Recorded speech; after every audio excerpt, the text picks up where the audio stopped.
These are the VRS Dark Force Pro pedals. So it's a high-end product, stainless steel construction with an industrial aesthetic. Very, very adjustable. All three pedals, the pedal faces in terms of height, depth, angle are fully adjustable, and overall pedal angle is also adjustable. Now, if we look at the throttle pedal first, we have quite a unique design here. So we have a rodless spring, which doesn't quite look right to the eye, but functionally performs extremely well. Absolutely no friction whatsoever, so really nice smooth response. And we have a lot of adjustability here in terms of initial starting force, preload, and also overall force and pedal travel. So if we move on to the brake, we have similar levels of adjustability, a very high-end, heavy-duty construction. We have the blue spring on here at the moment, which tolerates a 65 kilogram maximum force. Also supplied is the optional red spring, which doubles that to 130 kilograms. These are linear springs, which is not normally how a real-life brake pedal feels. So we have this very clever mechanism on the back here, which basically turns that into a progressive, more realistic feeling, which gives you quite a decent bit of travel for low-level trail braking, and then more of a ramp up when you're really braking much harder. And we have this tie rod at the top, which is fully adjustable, along with preload, so you can really fine-tune that exact force shape to your preference. On the clutch, we have a similar level of adjustability in terms of pedal face and also the shape of the curve. So we try to emulate a clutch plate, which is stiff initially and then flattens out as the clutch gives way. So that's emulated here with a small amount of adjustability, including overall travel as well. So we're very happy with this product, and we hope you are too.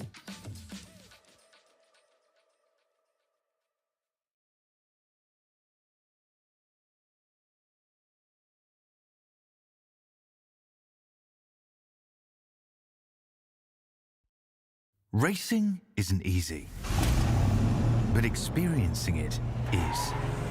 iRacing puts you in the driver's seat with the industry's leading sim racing game. Drive on laser scan replicas of the greatest racing circuits from around the world.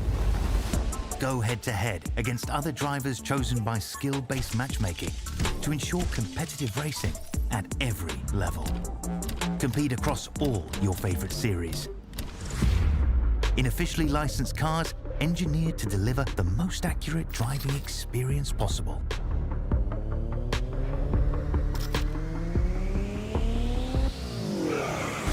Join a race or host your own with players from across the globe. Race against the computer or in a league with friends. Feel the thrill behind the wheel. Visit IRacing.com.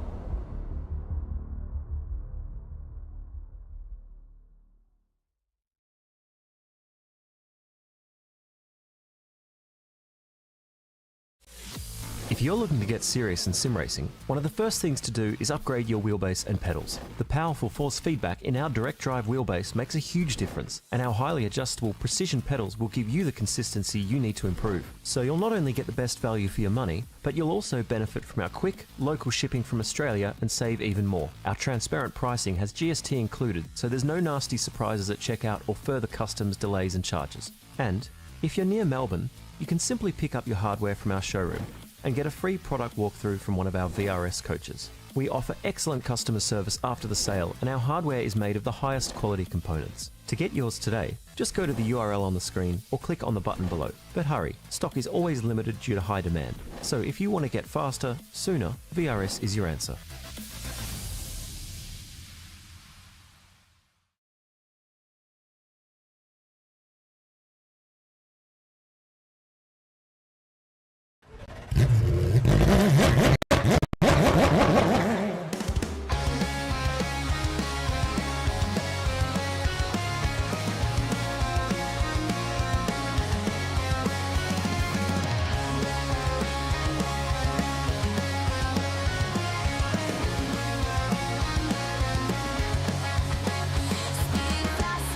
Control, feel the thunder in my soul. Through the danger, through the pain, only one thing to do to get to victory lane.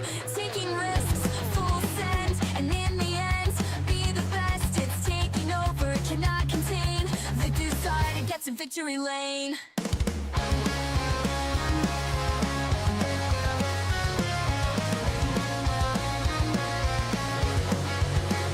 hear the echoes of the past, the roaring ghosts that never last. But here I stand, the finish line, one last race, one last time. Through it all, get past the pain, cutting laps, making gains, feeling tired, get to my aim. The desire to get to victory lane, speeding faster, no control. Feel the thunder in my soul. Through the danger, through the pain, only one thing to do to get to victory lane. Taking risks, full send, and in the end, be the best. It's taking over, cannot contain the desire to get to victory lane.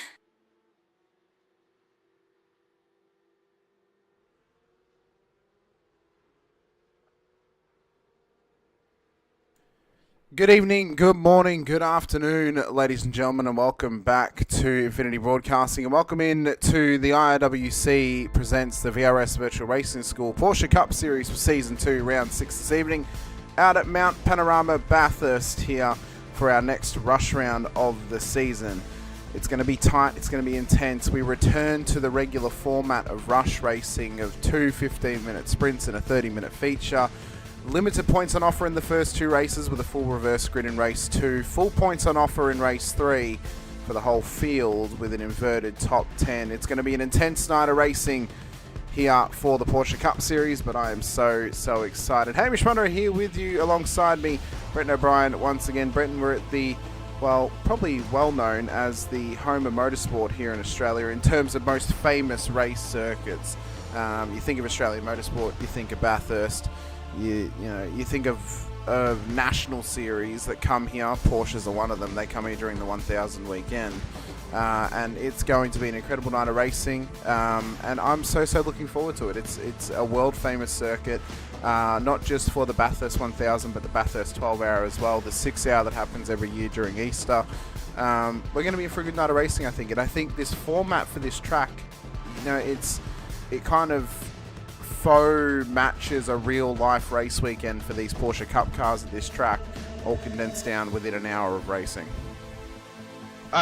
Good evening, and thanks to you, Hamish. It's Bathurst. It doesn't even matter what cars are racing on this track. It's Bathurst, and hopefully, like most of our viewers out there tonight, you've had the absolute pleasure and honour of driving around this wonderful 6.2 kilometre circuit.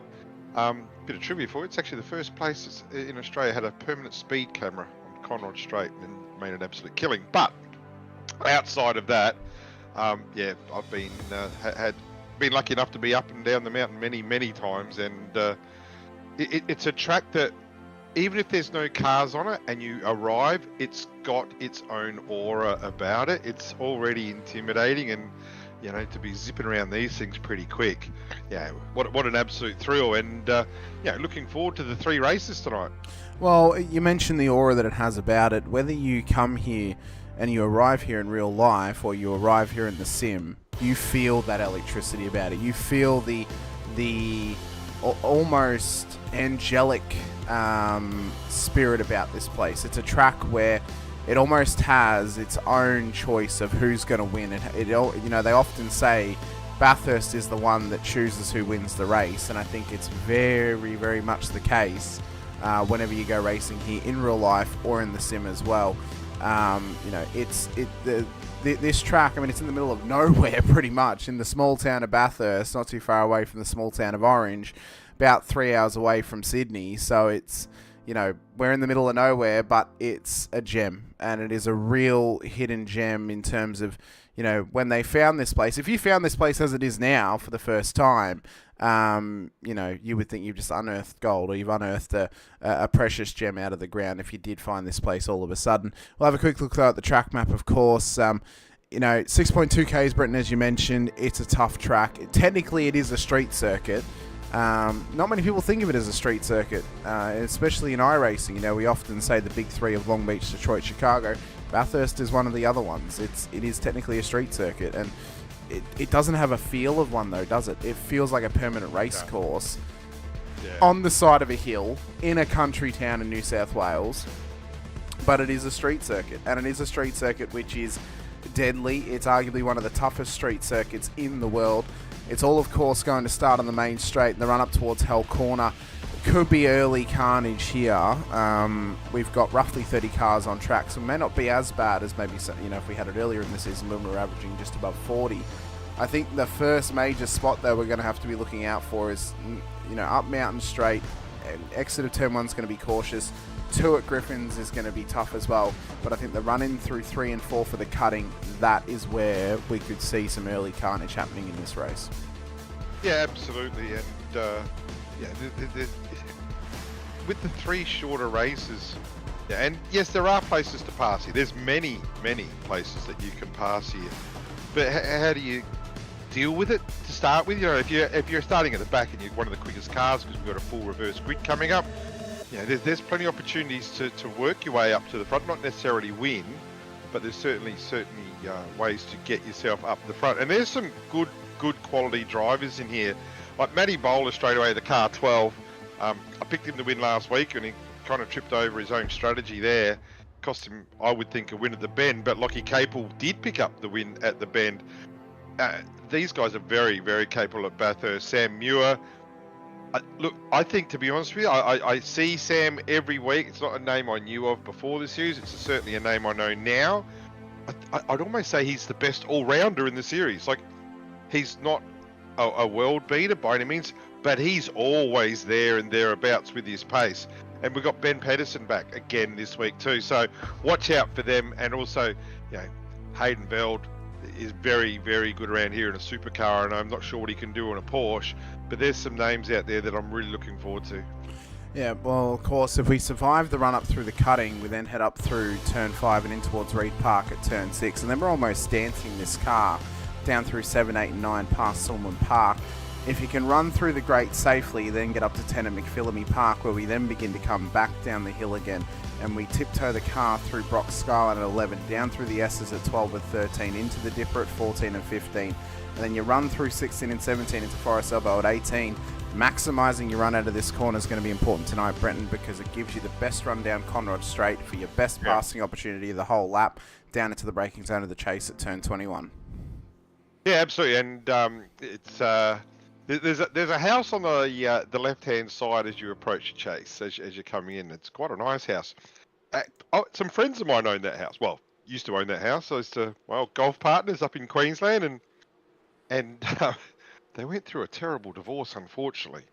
And I'm not going to say this fella's name. Ron, hope you're watching. Good on you. Chances are you're not, because he doesn't like motor racing. And he actually just said to his ex-missus now, you can have that house and I'll have the house up in Queensland. Thank you very much. So, have spent many a night in that house, let me tell you. Great place to watch the cars from as well. Oh, it'd be worth a mint, wouldn't it? Right on the side of the track, Yeah, and this was back in 2010, 2011. So, I haven't kept contact, whether I know whether she's still there now or not, but yeah. Definitely be your cash out plan, wouldn't it? Place. It's like if you're 100%. You're in a bad spot, so sell the Bathurst house. Why not? And make yourself a pretty penny. Well, the other thing is, I knew that she would pay her annual mortgage from the camping, so she would have people camping in her yard, and so from the 12-hour and from the 1,000, it would, even the 6 hour as well, Yeah, well, that's right. Yeah. So, not as. She didn't charge as much. Obviously, there'd be people there coming for that, but did all right for herself. Yeah. Look, she's probably still there because she's an absolute motorhead. Probably is. But, of course, if those drivers survive the 6.2Ks, and they'll start it all over again. 23 turns anti-clockwise, of course. The road was opened in 1938, and it's hosted races for the last, 60-odd years now, Brenton, I believe it is. Yeah, so, it'd be all of that. It would be all of that. So, it's just so iconic. And look, so whilst I think, I still think to this day the biggest event in Australian motor racing is the Bathurst 1000. It is. But by saying that, and this is probably just personal opinion, I think the Bathurst 1000 has lost its shine because of the cars, because of supercars themselves. I think it's lost its shine because the last 3 or 4 years have been some of the most boring Bathurst races we've ever seen. Last year was the worst Bathurst I think I've ever watched in my life. It was, hats off to, I think it was great cure for insomnia. Yeah, I think great cure for this. It was, but at the same time, time, won last year, wasn't it? Like, I think so. Just, But that's the thing. The fact that we have to think about it, whereas back in the day it was like, bang, this is who won, this is how much they won by. But it's like, it was boring as all hell.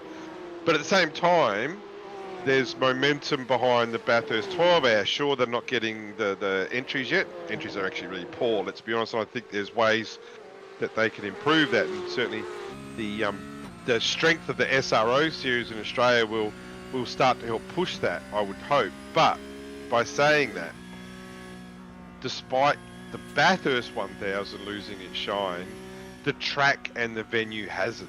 It's, like you said, the 6-hour and the 12-hour, and they have multiple hill climbs as well, and it's just a fantastic venue.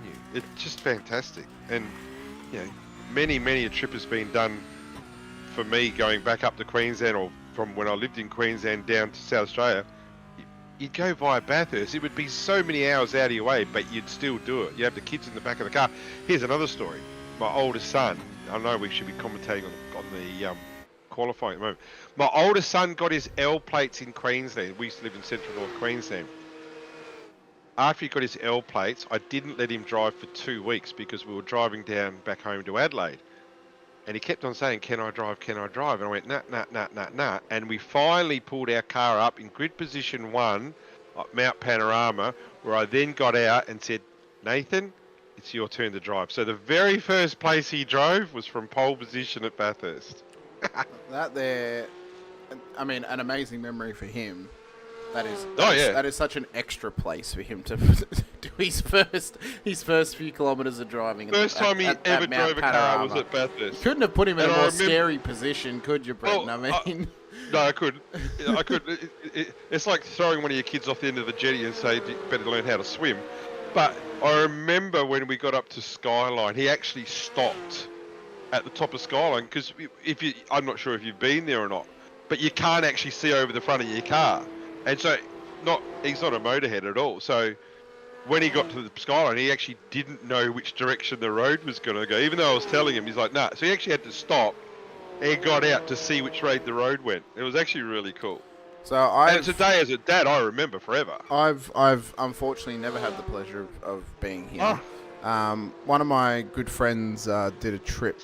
Bowler into the wall in qualifying. Yeah, not where you want to be, up at the top of the hill. No.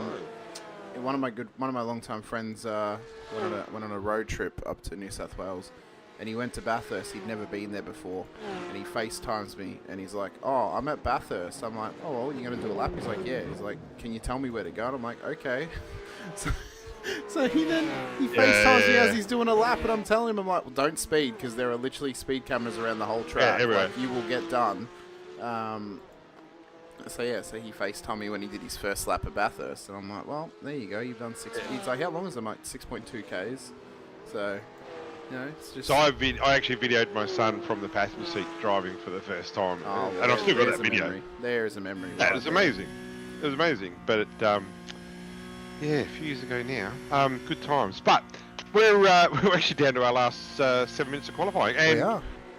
Yeah, so there's obviously been a bit of action on track that we've tried to call, and we're actually, I think that's watching, is that Sean Lindsell's car at the moment? Yeah. P13.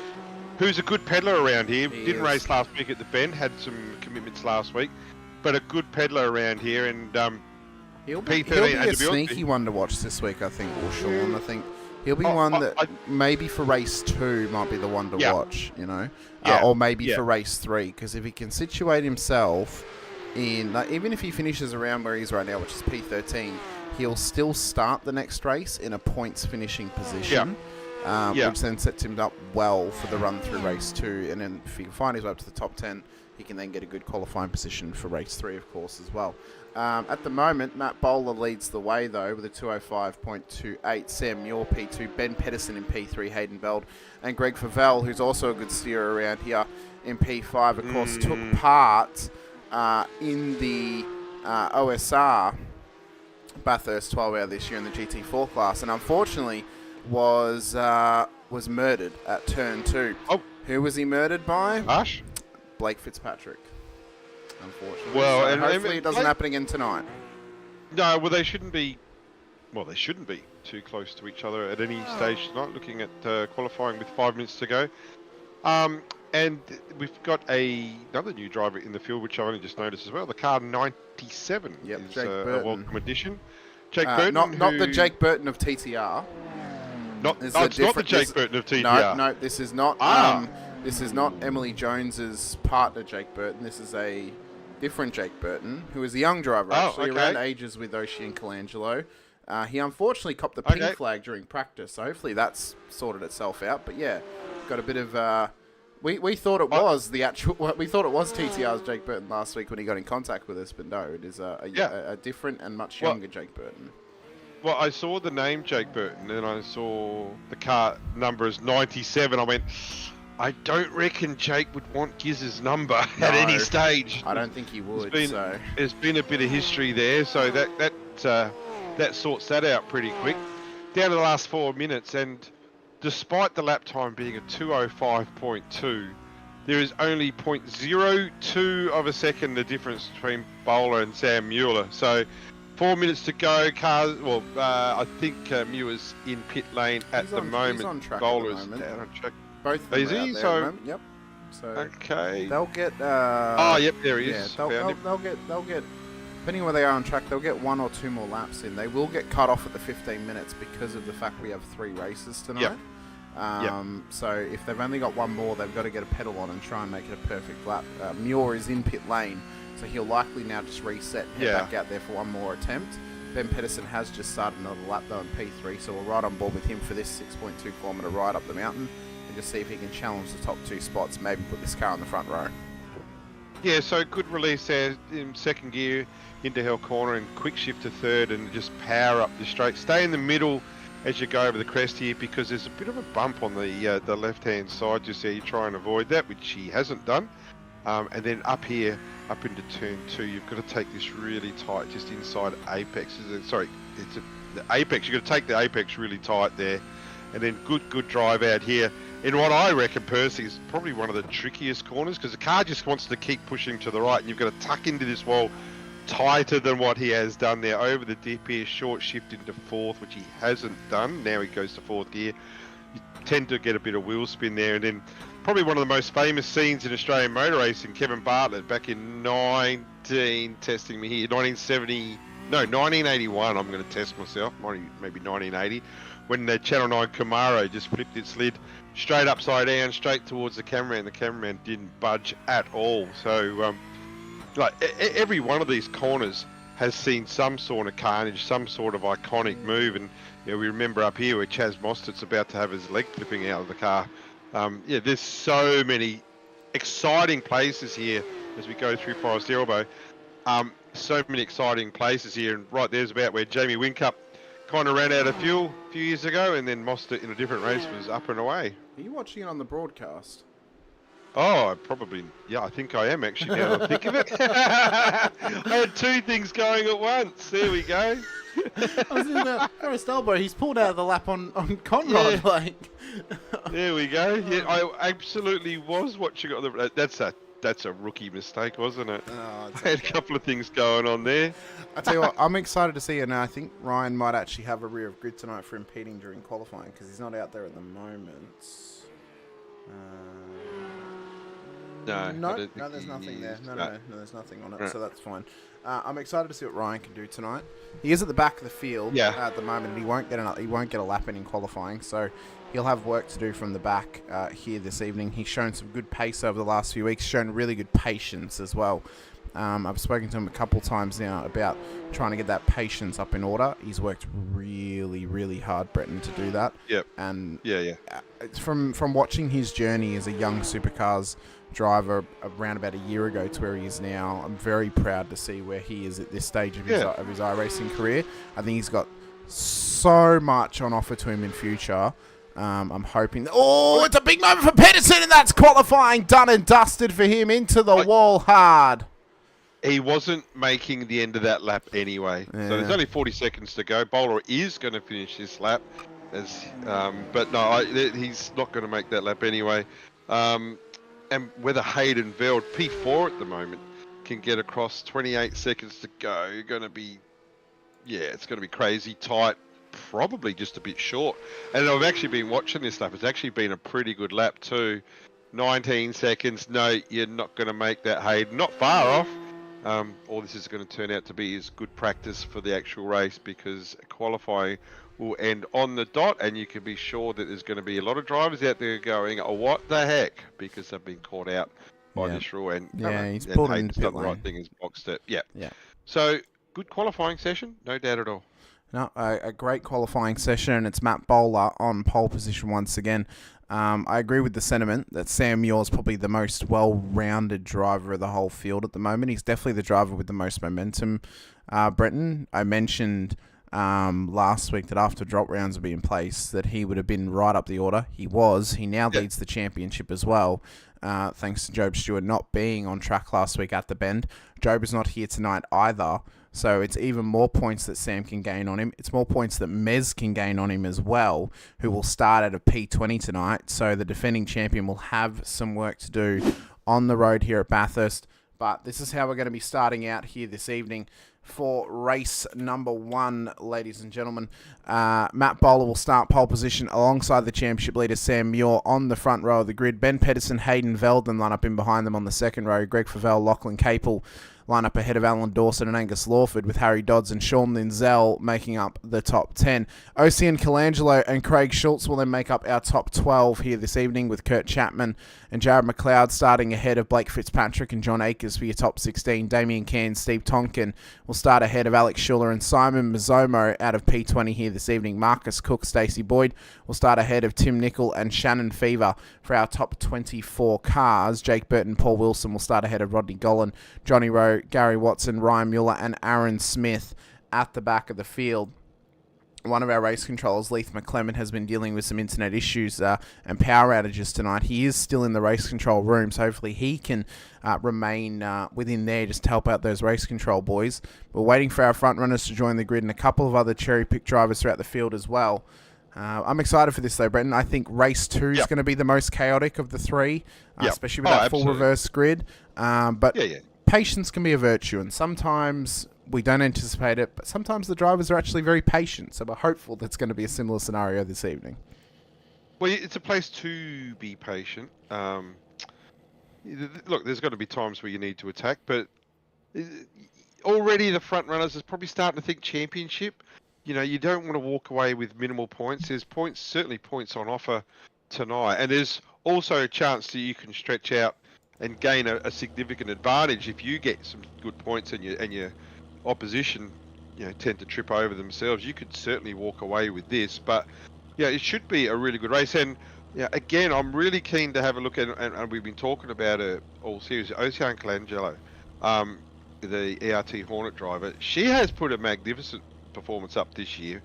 I would class it almost, I know she's been driving for a little while, but I would class this almost as her rookie year, where she's already really developed. She's starting to get into some set building as well. Like, I know she's very keen to get into Motec side of things, but we're not far away from race start. Looking forward to it.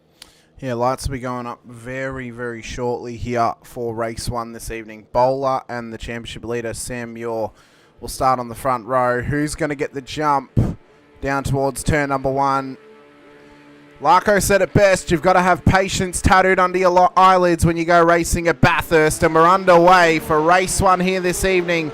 Who is going to be the benefactor of the patience as we run up through turn 1 for the first time? Matt Bowler leads them up the hill and up towards Griffin's Bend, and you can see them all traversing around turn 1.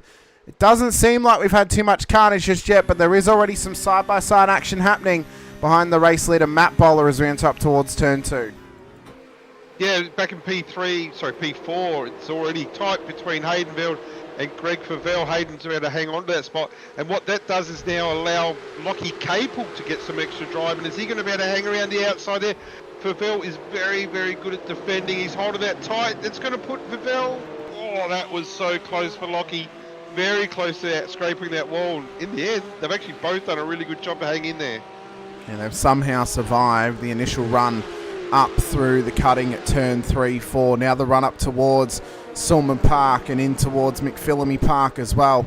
Matt Bowler's done well off the lead. He's got Sam Muir hunting him down with Pedersen hot on his heels as we run down through the S's and in towards the Dipper for the first time. It's a cracking start though from Matty. He's done well. He looks very strong tonight. He's obviously hungry to get some solid points on the board. Probably out of championship contention at the moment, but could really build some momentum leading in towards Season 3 coming up in September later this year. We've got Favell on the radio. If you were to ask me what I think is Bowler's best two strengths, and he does a good job in supercars, don't get me wrong, but I think his best two strengths are Porsche and Bathurst. And today, we've got both of them. Porsche at Bathurst. He is going to be very, very strong throughout here. So looking forward to seeing what he can do all night, not just race one, but all night. And Haydenveld is really, really on the back of Sam Muir, pushing hard here. Yeah, of course, Pedersen's now got past Muir just quickly for P2 as well, Brenton. So a good gain for him off this first lap. Yeah, so first standing lap for 208.6. Bowler already out to a 1.5 second lap lead after lap 1. Now, yeah, we had a good jump, there's no doubt. But yeah, I would think, not knowing the strengths of Pedersen around here, but I would think that Matty Bowler, if he can keep his head on his shoulders, which I got no doubt he can, I think he's in for quite a comfortable next 12.5 minutes. The battle, though, is certainly behind. There's going to be lots of battles behind us. We've got a spot here. That's always tight there. Never seen anyone hanging around the outside before, and not likely to see it tonight either. If someone wants to pass around the outside, you certainly defend around the outside, but certainly won't be able to pass around the outside there. It'll be right off the back of Kurt Chapman here. He's got Blake Fitzpatrick, who's just snuck by Craig Schultz at the cutting, up into P13 at this stage. I think Mazzomo may have actually caught problems here tonight, Brenton, because he's actually started from pit lane this evening and is now right at the back of the field as well. So he's either caught a penalty or he's caught issues during qualifying, which has then halted the start of his race. Some great battles happening further back as well. Stacey Boyd is pushing hard to try and get past Marcus Cook if he can on board the Frog Leap Juice Racing entry in P20 just ahead of him. They've got Tim Nicol in behind them as well as Jake Burton, the debutant here tonight. We were supposed to have Stefan Lawrence also debuting tonight as well for Riot Sim Sports, but unfortunately for him, his missus apparently had plans already, so he'll have to wait till next week at Okayama. Yeah, happy wife, happy life. Well, so the car number one, yes, whilst he started in pit lane, you would, make sure you bet responsibly. If you're going off the sports bet for a favourite in race 2, car one's just, he's coming in at $1.08 at the moment. He's coming in at a pretty good rate as Tim Nicol comes up the inside of Stacey Boyd, gets the move done in towards the chase. That's a good effort there. Harry Dodson to pit lane, drive through penalty for a jump start. So Eli will have to traverse through the lane. Well, Mr. Dodds and the self-presented black belt, as there's been an incident with Boyd and Fever in towards the last corner. It's massive damage, big carnage. So we'll not an uncommon spot either to have a bit of an incident there. So interesting to have a look at the replay here. This early stage, you'd think. Oh, so Golan had to take evasive action. No, so it's happened a little bit forwards. Whether there was initial contact or not, probably you would think there is. Like, it's quite an unnatural place to have two cars spinning at the same time. That's Burton up the inside, and then I don't know if there was contact with Boyd or not that got him unsettled. Yeah, no, I think he's just offline a bit and probably tried to sink the boot a little bit too quick, lost a bit of rear traction, and that came around awfully quickly, didn't it? And took a few innocent prisoners. It did indeed. We'll see what RC say about it. Off the back of the race leader, though, Matt Bowler as he runs down towards the Dipper. Ben Pedersen just about a second back off the ERT car at the front of the field. So it's been a great start to this race for Bowler as he enters Forest Elbow, but Muir, Pedersen, Veld and Favell will be happy to pick up the crumbs if Bowler were to happen to drop the dust bunny at the moment. Well, don't forget, at the end of lap 1, Bowler was 1.5 seconds ahead. And I remember one of the commentators saying that it looks like he's in for a comfortable night. Well, we're coming up the end of lap 2 now, and that lead is now less than a second. Sure, there might be a bit of draft involved with that. But over the top, Pedersen's actually quicker. Last lap, 0.3 of a second quicker, in fact. Interested to see what happens here with the lap time for Bowler as he exits the chase coming into the final corner. Murray's now turned 23, as our American friends would want to say.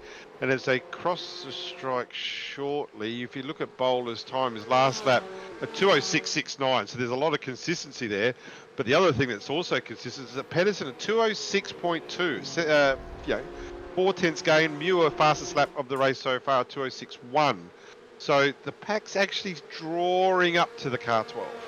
I think maybe the draft is now just starting to get into effect here. The tyres are up to temperature, they're up to grip as well.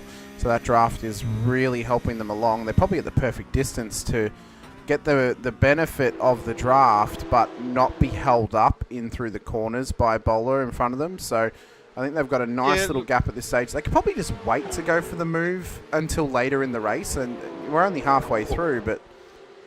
Or alternatively, do you need to go to the move knowing that it's going to be reverse grid? But this is true.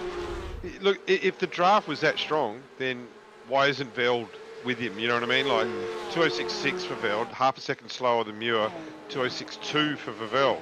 So if the two ERT cars, Hayden has absolutely smacked the wall there at Reed Park hard. So not sure how much damage there will be sustained to that car on the right-hand side, but and he's also got damage on the left-hand side now that I'm looking as well. So that could explain a bit of drop of pace for Hayden there, but that was a hard hit. Just to confirm as well, Mazzomo did have an impeding during qualifying penalty, so that's why he started from pit lane. Yep. He impeded Tim Nicol during qualifying. Stacey Boyd and Jake Burton's incident was classified as an NFA, so obviously the Stacey, as you said, was caught offline, got it a bit loose, or, Burton was alongside him before turn-in, so fair's play, he was there. So if they made contact, then not only does Burton have to make the move safely, but racing remorse also has to be left by Boyd as well. As that is a horrid exit from Veld. Yeah. And that really leaves himself open for Vavel here. Hayden's lacking straight line speed here. Absolutely he is for the damage that he's got. The car's about 6 inches thinner than it used to be. So he's going to have some struggles here. And the car behind. So we look at lap times again. 2:06.7 for Bowler, 2:06.4 for Pedersen. We don't even need to do the times for those two anymore because they are right nose to tail. Muir 2:06.3, but then we go out to Hayden 2:06.7 for Vel 2:06.6. Lockie Capel, last week's winner, who didn't show any fireworks at the start of the race, but ended up coming through and having a good win, a 2:06.2. And then after those top 6 times drop away dramatically, we're talking 2:08s, 2:09s with Lawford and Dawson, so the times do fall away. Lindsell and Colangelo 2:07s, but the battles with the top 3 now, I think Hayden's going to drop off, and then whether Lockie Capel can get up to 4th, 5th and 6th, but the battles at the front, Bowler, Pedersen and Muir. It is indeed a good start though to this race as well, further back in the field for Ryan Mueller, who we made mention of. He's already up 8 positions and just in behind Jake Burton at the moment, so really putting some pressure on further back in the field. Simon Mazzomo has gotten himself into a points-winning position at P25 at this stage of the race too, after starting from pit lane. But there's some battles happening all throughout the circuit, including this one here, as Lawford, what has happened to Lawford? Oh, he's just dropped spots, so I reckon he's gone a bit slow. He's fallen down. Yeah. I have to wonder if Dawson maybe went for it at Skyline and may have caused Lawford just to traverse across the circuit at the S's, as Damien Cairns has had a moment. There it is again. Yep. There it is again. Now, I've said this the last 3 weeks, he makes mistakes. He makes mistakes, and he's done it again. In vets, he's actually a very, very solid driver. Doesn't make a lot of mistakes, but for some reason, whether he's overdriving this car or not, I don't know, but he makes mistakes. Look, he's going to learn as the season goes on, and then there's next season. We get all that. But he makes mistakes, and there's obviously something going on with this car as well. Falling down pretty quickly. Yeah, Chapman just struggling at this stage. A slight off track there at the chase. I suppose to play the advocate here for Damien Cairns, for a supercars driver, the Porsche Cup car could be it can be a difficult car to transition to, because obviously rear engine or mid engine, and Porsche loves to do Porsche things. So that could also be a factor too, just understanding of the weight transfer of the car. But there is also a reason that the Porsche Cup car is a transition car to get into supercars in real life. Let's go up to the front, please, because it's race on here. Oh, it is. Pedersen's just stuck his nose in at... he got it loose. Though. Right where he got it loose in qualifying. Yeah, and that's it. So Bowler's away. Bowler's away now. It's just to see what Mueller's pace will be. But Pedersen was all over the back of Bowler as they came up to the cutting, made a little... Certainly stuck the nose in, and Bowler did the right thing and just got a little bit out of it. That saw that Pedersen might have thought there was an opportunity opening here. Tell you what, Pedersen's very, very impressive tonight. Very impressive. Has done a good job, and there might be some other teams out there who are looking in his direction. Not sure if he's even in a team, but he's doing a cracking job. Made a mistake there, we know, but his pace overall is very, very sharp. Oh, it is. It is. He was one of the championship contenders last season, leading into the final few rounds before a late break mistake unfortunately cost him the opportunity at winning the title. That, of course, eventually went to Simon Mazzomo, who won the title through sheer consistency and never getting a penalty next to his name. In fact, tonight's impeding and qualifying penalty is Mazzomo's first penalty across the first 2 seasons. So he's done pretty well to go, 16 rounds that we've run this series across 2 seasons, and he's only gotten 1 penalty. So that's a pretty fair effort from him. Yeah, it is. So looking at, I haven't seen a white flag yet. We've got 2 minutes and 15 seconds to go. So you would think with their lap times in 2:06 land that, we've got a car off here. Yeah, that's Ryan Mueller off the road. Yeah. So look, he was doing a good job driving through, probably driving aggressive to make some gains, but he's come from a long way back there, and that's not pulling up. Marcus Cook goes off, and then Mueller had an even wilder run down through the chase as well in behind him. So let's see what's happened here. Alongside the right entry. So he comes... he just caught the curb and then off the... Yeah. He's actually done well to keep that off the fence. He did well. So, yeah, so, look, a mistake. Has it cost him a couple of spots? Absolutely it has, but at the end of the day, he still made gains during the race. Aboard with Sam Muir for the driver's eye as we run up across the top of the mountain. There is the view to Matt Bowler just ahead of him. It's about 0.9 of a second at the moment. Muir, his last lap time was slightly slower, but he did have to take evasive action around Ben Pedersen. Yep. But he has the pace over Matt Bowler at the moment in racing conditions. So to chase him down, he is trying to push hell for leather. He'll likely have 1 lap to try and catch Bowler, and if he can get a move on, he may go for it, although I think the smarter choice was Sam, and I think he'll agree with us.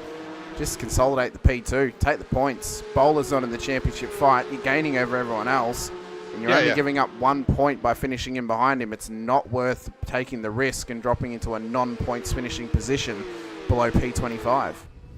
Yeah, we're making the assumption that he's going to get the Bowler. I don't think he will. Not with just a lap to go. The lap times aren't that much different significantly before Mule was released. Even then, he was hanging on to the back of Pedersen. Pedersen's been really impressive. I've said that before.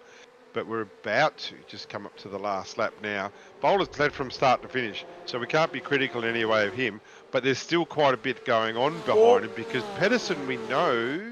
Sorry, there's been a big incident in behind them. Just quickly here, Stacey Boyd's had an incident at the top of the hill in towards Skyline. So as he came down the hill, he's just caught the curb.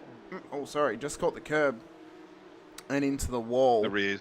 And then not long after that, Shannon Fever had an incident down at Forest Elbow where the car's gone round and Johnny Rowe had nowhere to go. Just collided into the back of him as well as I'm not sure who that was with them then as well. It was one of the Riot cars, but yeah, tough end to the race for those guys. But it's 1 lap left to run now. White flag is out, and Matt Bowler's got a half-second lead over Sam Muir with Ben Pedersen hot on his heels right now. Around about 5Ks left of this race here, Brenton, and it's a tough night for these drivers, but a good opportunity for points here in race 1. If they can consolidate these positions, they're going to start at the back of the field in race 2, but we know it can be carnage filled, and we know if they can keep it clean off the race start and avoid some of that carnage, they can make many free positions that then sets them up to try and make some moves across the 15 minutes. I'm looking forward to seeing what Pedersen can do in race 2. He's going to be starting in front of Muir and Bowler and alongside Hayden Veld behind Greg Favell. I'm looking forward to seeing what he can do. Favell's all over the back of Veld again as they go into Forest Elbow. Veld's had a very good release. I'm actually surprised Hayden's been able to hold out here. Probably for the first time, though, he might be out of the draft, which is going to make him fairly vulnerable for Favell behind. But Favell doesn't need to attack, just consolidate, get your points and walk away. He hasn't been in every race this championship, but I've been really surprised that the Veld cars actually remain quite quick, and I'll let you call the finish. So as we run through the chase for the final time in race 1, from flag to flag, it's been Matt Bowler at the front of the field. Couple of changing of positions going back and forth in behind him, but he'll lead us round the final corner, and Matt Bowler takes home the race win in race 1 this evening to championship leader Sam Muir and Ben Pedersen for your podium. Hayden Veld, Greg Favell, Lachlan Capel then makes up the top 6. Alan Dawson then looks to come home in P7 ahead of Angus Lawford, Ocean Colangelo and Blake Fitzpatrick. The top 8 positions unchanged. That was our top 10 with Sean Lindsell, Craig Schultz, Kurt Chapman, Jared McLeod, Steve Tonkin, Marcus Cook, Alex Schuler, Tim Nicol, Jake Burton on debut tonight, up 6 positions in the P19. It's top ever from him. John Akers will then make up the top 20 to Ryan Mueller. Simon Mazzomo, Damien Cairns, Rodney Gollan, and then Harry Dodds will make up the final points finishing position here in race number 1.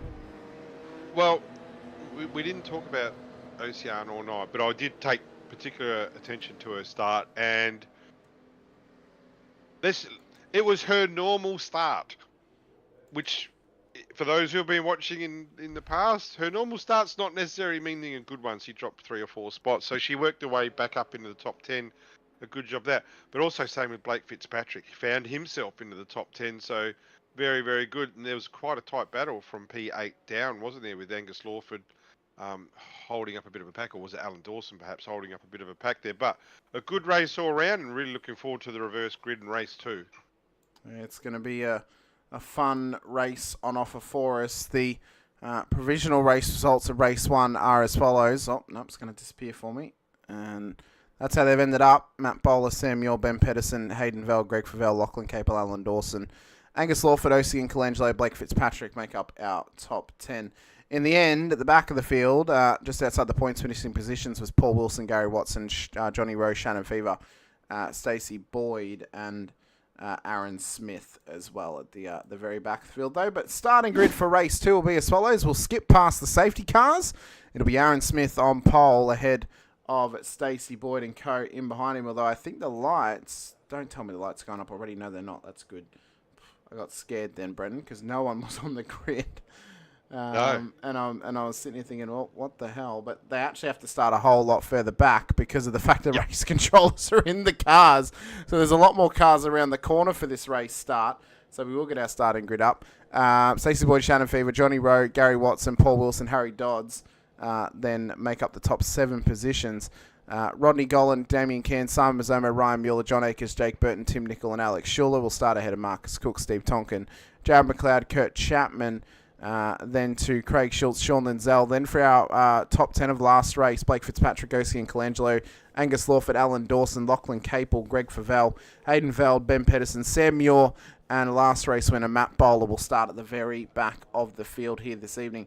To give you the perspective of where Bowler has to start, that's how far back he is. Right at almost the pretty much the braking zone coming into the final corner. So that's where he will start this one.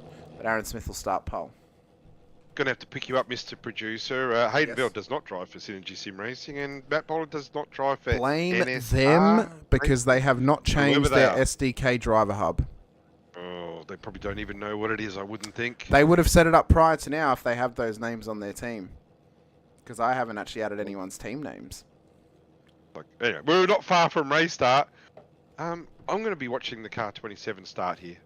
It's see where Ocean can go because there's nothing around her at the moment. It'll be very interesting. Blake Fitzpatrick has not made the starting grid. Neither has Stacey Boyd. So we'll see if they start from pit lane as we get underway. I think Aaron Smith might have just jumped the start because Yeah, I think so too. And Shannon there's carnage Fevers, behind of already. course there is. Yep, Greg Favell and Peterson co. and Favell. So that makes my God. it's a horrific start. And that's the cars I was actually going to, especially Pedersen, I was really going to be watching out for that. So some early drama there, and not drama that they wanted to hear. Now, the scramble up towards turn 2 begins. As we said, we expect race 2 to be the most chaotic of the 3 races here this evening. Of course, full reverse grid, but the driver to watch in this race is going to be Simon Mazzomo, the defending champion, who's under pressure here from Harry Dodds in towards 3 and 4. This is not what Mazzomo is booked in for. Nope. Right at the very back, the cars have almost come stationary. I think that was the Bowler and Muir car. They've almost come to a complete stop into the cutting. Yeah, they're just trying to get their footing here. They would have hoped for maybe some early carnage just to make up some free spots, as we've just had some up ahead as Johnny Rowe. Oh my God, it's a massive shunt. Damien Cairns into the wall. There's cars everywhere up There front. are cars everywhere. Now, let's see how many cars are lifting, and the answer is not a lot. No. There's some cars that are... Oh, Aaron well, Smith. full light. And Yeah. I think that's Cars Harry need Dodds. to check up here, and yeah, there's a lot of irresponsible driving, considering the circumstance where there would be double wave yellows every single day of the week. Some cars certainly slowed down, other cars didn't lift. Those cars are, there's problems everywhere back here, and unsurprisingly, I believe the safety car. the safety car needs to come out. Yeah, for that, it's. Oh my God, that's certainly a rejoin. Yeah. Yeah, I believe the safety car has been called. It has indeed. So the Veld car unsurprisingly. is crabbing sideways.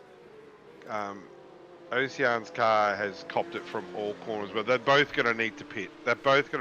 Yeah. Do they get quick repairs? We'll yeah, they do. They get one.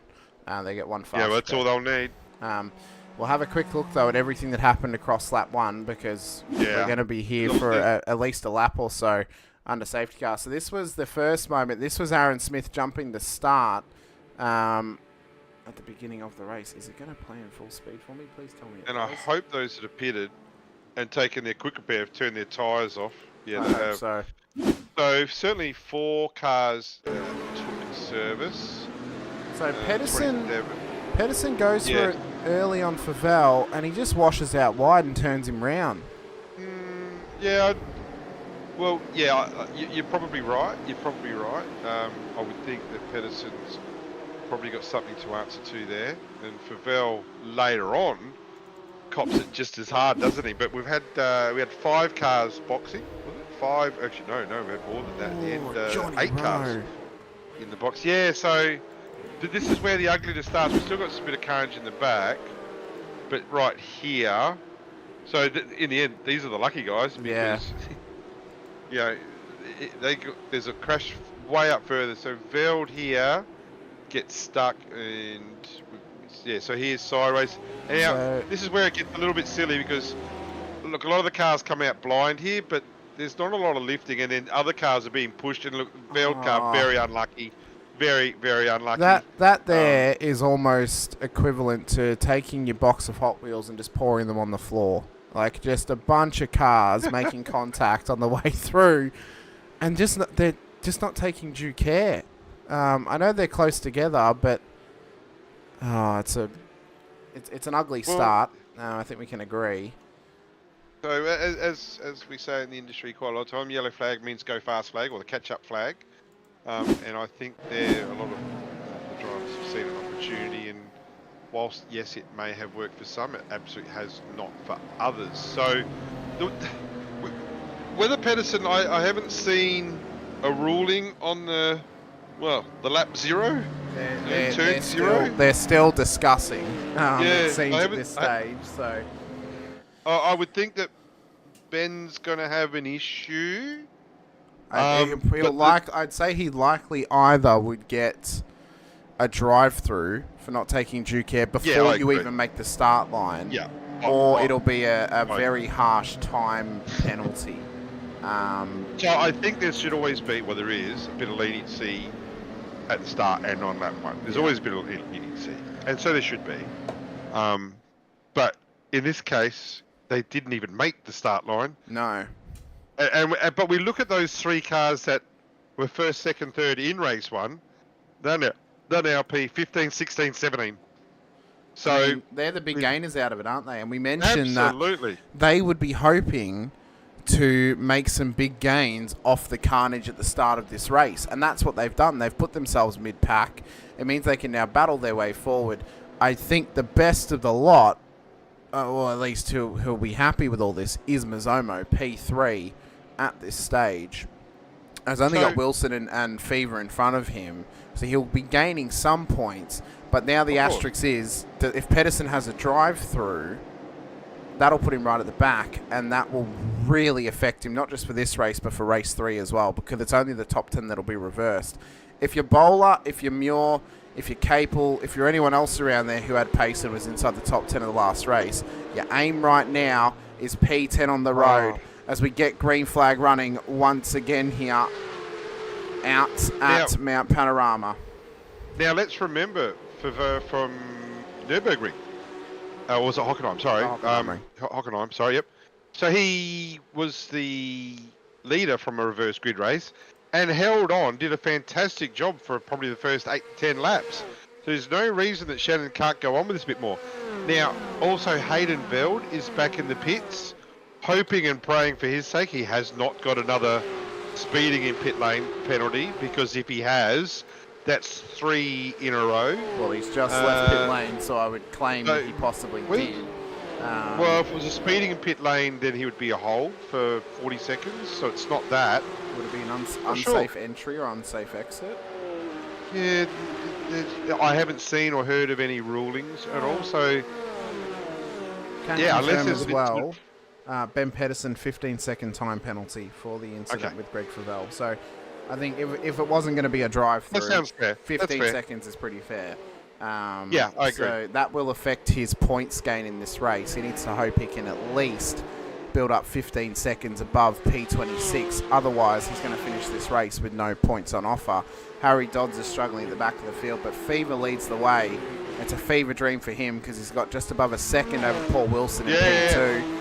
But he's got Mazomo hot on his heels at this stage. Mueller and Schuler, bit of a rhyme for you, battling away here for P6 with Jake Burton just up ahead of them, as well as John Akers in their battle for P4 as Hayden Veld has had another incident and he's off the road at the dipper, and it looks to be contact with Harry Dodds. Let's have a look here. So he's come down.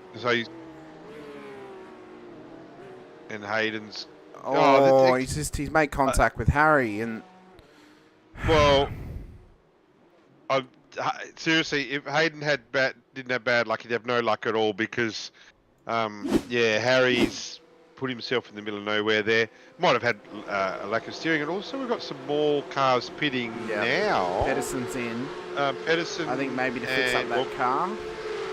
Yeah, but then why wouldn't you do that behind safety car? So that's an unusual one.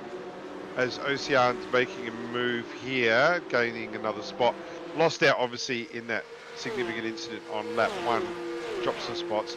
But Bowler has gone from last as the spinner behind as well. Yeah, it's Johnny Rowe. It's Johnny Rowe again. Yep. So Bowler up to P12 now. And it'll be interesting to go on board with the Bowler, because there's some pickings in front of him that I think he'll make pretty short work of here. So he's going to go from P nowhere. Look, I think he's every chance of being in the top 10. Yeah, his aim now will be P10 or P9, because I'm under the belief P9 is actually a better finishing position. You get one more point and you still start on the front row. So P9 is always the better option for the reverse top 10 races. Can confirm as well, Damien Cairns had a drive-through for that incident that really started the domino effect of the Schmozzle on lap 1. There's multiple cars off track, including Lachlan Capel running it wide. So one of the fastest drivers of race 1 trying to push hard here to get past Sam Muir. Yeah, quite a subdued performance so far by Lockie. again, good drive around here, especially in GT, very good around here. Well, P6 race one, but didn't really turn anyone's lights out. Yeah, he's just doing, I would think, a steady job tonight without anything too amazing, but he's collecting points. But up the front, and as I was saying to you, let's not give away Shannon for this race win, because we saw what he did at Hockenheim, and he's doing every bit the same with just 2 laps to go. There's no reason why Shannon will not hang on here. No, there's no reason at all, as Tim Nicol and Marcus Cook have made contact through the chase. So very Scott McLaughlin, Garth Tander-ish, circa 2014 Bathurst 1000, as both cars just having to get back up and running once again, as I think Greg Favell's also had a minor off track, but he's gotten going once again here. Yeah. But let's see what's Favell's happened damage. yeah, he's got damage on that car. Let's see what's happened with Tim and Marcus here in towards the chase. So Marcus tries to come on the inside, washes wide, makes contact with Tim. I think, unfortunately, every day of the week. That's on the fault of Marcus Cook. But we'll see what RC fault say. of Nicol. No fault of Nicol whatsoever there. And innocent bystander amongst that one, so unlucky. I'll tell you, would Mazomo be disappointed with this? Good thing we didn't put any coin on him for the win of race 2, because Shannon has done a sensational job, as has Paul Wilson, who's actually making gains for the lead. It's down to 4/10 of a second in lead here. Now, neither of these guys are going to win the championship. Great respect, you're not going to win the championship. But right now, in about 3 minutes' time, you're going to see a checkered flag waving at you at Bathurst. It's just a matter of which one wants it more right now. Because if you're Paul Wilson, you're just going to say, oh, what the hell, if there's a chance, we're going to go for it. Guts or glory, we're going to put our nose in there and see if it sticks. Well, I can see as well, Jake Burton at the moment is having really bad ping issues in behind the top 3. Now, he copped the ping flag in practice. If this continues, it's going to cop him again and send him back to pit lane. So for Burton, I think if this continues on for another lap, iRacing is going to send him back there. You mentioned, is this a win for Mazomo or a negative? Well, he wants to move on Wilson, that's for sure, for P2. Mazomo is still yet to take a race win. He's won a championship and he's never won a race here in the league. As there's been another incident with Harry Dodds, just to point out, with Damien Cairns for the back of the field, including Jad McLeod and Kurt Chapman as well. So the more schmozzling is happening here amongst this field. But with only a few minutes to go, Simon Mazomo looks to chase down Shannon Fever for this race win. And it is just pure chaos at the moment, Brendan. It is pure chaos. It's a shame because Chapman and McLeod were both sitting in the top 10. Yeah. And not so long ago, we were talking about Matty Bowler in P12? P6 now P5, because Jake Burton has been sent to the shadow realm of pit lane because of his ping flag. In fact, Bowler wants P4 from Ryan Mueller. And if he can lock this out, he can basically lock him in for the round win if he does well in race 3, because he is far and few ahead of Sam Muir back in P8 at the moment, with a race win and a P4 on offer for him in race 1 and race 2. Well, this could be one of the best rush round performances we've ever seen from anyone in this league. This is the round that drivers often will drop points, Brenton, because it's one of the hardest to get consistent points in, based on the fact that it's limited points on offer in the first 2 races, and then you've got to try and traverse through race 3 as well. So for Bowler, this is a top-level race tonight, probably his best of the season. And if race 3 can go his way, starting only a few spots back from where he is currently, well, he could be on for some tasty chocolates on offer for him. So, absolutely. So, a sensational drive by Bowler. And Capel have both done a very, very good job. And Sam Muir, of course, in P8. Now, you're Simon Mazomo. You just said you've never won a race in this league, but you've won a championship. All you need to do is break 1 car length deeper than Shannon here. Shannon probably hasn't won a race either. Who wants it more right now as they go into the chase? You think that Mazomo's going to do it? That looked like Fever just turned in on Mazomo then, just quietly. Yep, and he's just rejoined the track. There's Paul Wilson right on his tail as well. Disappointed for Shannon, but we've got a race winner. The car won. Yep, so we've got 1 more lap left to run. Or is he going to get? No, he'll get 1 second. Yeah, 1 second. He'll get the 1 white second. flag. He got the white flag, so it's 1 to go here for Simon Mazzomo in P1 on the road. Paul Wilson out to P2. Fever is under pressure here from Matthew Bowler for the podium. Backwards. He's gone backwards, has Shannon Fever. So Bowler now up to P3. But for Mazzomo, this is a cracking effort in this race. I just want to quickly look back just at that moment with Fever, just to get a bit of a better view here. So they come in towards the chase, and then Fever turns in, and they make contact. So Did they make contact? I reckon they did. they did. I don't think Fever actually anticipated that Mez was still there. I don't think he actually realised he was there. Mez had nowhere to go. It's not like Mez can just disappear. No, that's right. Whether there was a thought that... So he's aimed for the apex of the corner, but Mez is there. Mez has got nowhere to go. So yeah, that's a horrible move in all honesty. Whether the Shannon was trying to tuck in behind, not sure, didn't work. But at the moment, Simon Zoma's going to have his best lap of honour. Now, as much as he's going to enjoy this 2 minute and 7.5 second lap, could have he put the foot on the brake, held for 1 second, crossed the finish line a lap ago? No, but because they didn't get the white flag on the lap before, it will always give them an extra lap. Right, okay. Yep. And what this extra lap has done has helped Bowler go on to the podium. So what was already a great drive has just become an unbelievably great drive. It has. Passed an awful lot of cars, has cashed in on some of the cars, some other drivers tripping over. But, you know, at the moment, Bowler's dominated the night, and he's not far off P2. But Simon Mazzomo, car 1, about time. Yep. Our Season 1 champion who has never taken a race win in this league finally gets to the top step of a podium as Paul Wilson has gone off at the last corner. Was there contact with Matt Bowler or not? We'll have to wait for the end of the race to have a quick look. Bowler P2, Fever P3, Muir P4 and 5, Wilson, Capel, Akers, Schuler, Linzell makes up the top 10. So I mentioned Sean could be a smoky tonight. Well, he'll start pole of race 3. But we need to have a quick look at this to see what has happened with Paul Wilson and Matt Bowler. By himself. Yeah, he's lost it on his own. He lost it on his own. What is going on there, Oh, Paul no. Wilson? That is just not needed. They had 2 car lengths on Bowler. Had no pressure on Bowler. Bowler had already tucked in going, I will take a podium every day of the week. Thank you very much.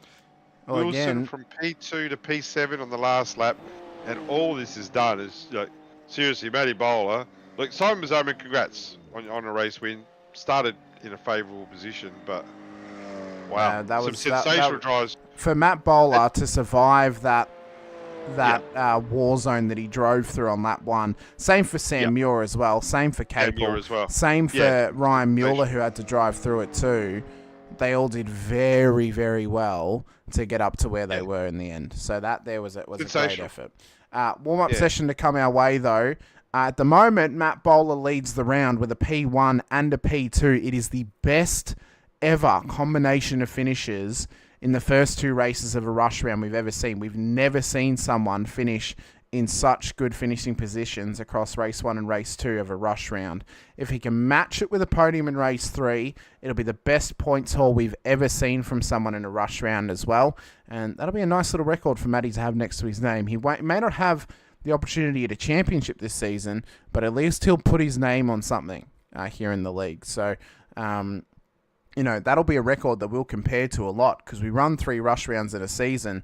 That there is something that may stand the test of time for a while, because I don't know, Brenton, if maybe on the right day we could get a combination of someone taking all 3 race wins, but it would be such a tough task to do it with that full reverse grid. Oh, absolutely. Yeah, there's a lot of good drives there tonight, and look, Matty's not in contention for the championship, but these type of results put you in contention for the championship. So, you know, these are the type of nights that, you know, swings and roundabouts, and at the moment, he's doing it because he's deserved it, because he's driven really, really well. I don't want to make Yes. this all about Matty Bowler tonight, but so far, so very, very good tonight and has done a sensational job, as has Sam Muir. But let's not forget Sam Muir and what he's done. He's done an outstanding job as well. So, yeah, there's still a lot of racing to go. And, you know, if you're either of those drivers, right now, you're thinking about championship if you're Sam Muir for sure. But Matty Bowler's thinking, I need to get greedy. I need to cash in some chips here and get myself into the championship. If you're Matt Bowler, who's currently coming into this race, P31 in the championship, he's easily, if he can get another podium here in race 3, he's all of a sudden going to be challenging for top 15. Now, it's slightly in striking distance of the front runners, and perhaps with the right combination of drivers missing around and stuff like that, he could then get within a shout. But this is the kind of performance that really swings momentum back in your favour, especially after last week's blunder at the bend for him as well. So, you know, we'll wait and see. We'll see what happens to Matty throughout the season. We'll see what happens in race 3 as well. We'll take this quick opportunity, though, just with a couple minutes left in the warm-up session, just to give thanks to our title sponsors of the series, VRS Virtual Racing School. We're going to hear a quick message from them, and then we'll be back in straight away for the start of race 3 here this evening. 30-minute feature coming your way with an inverted top 10.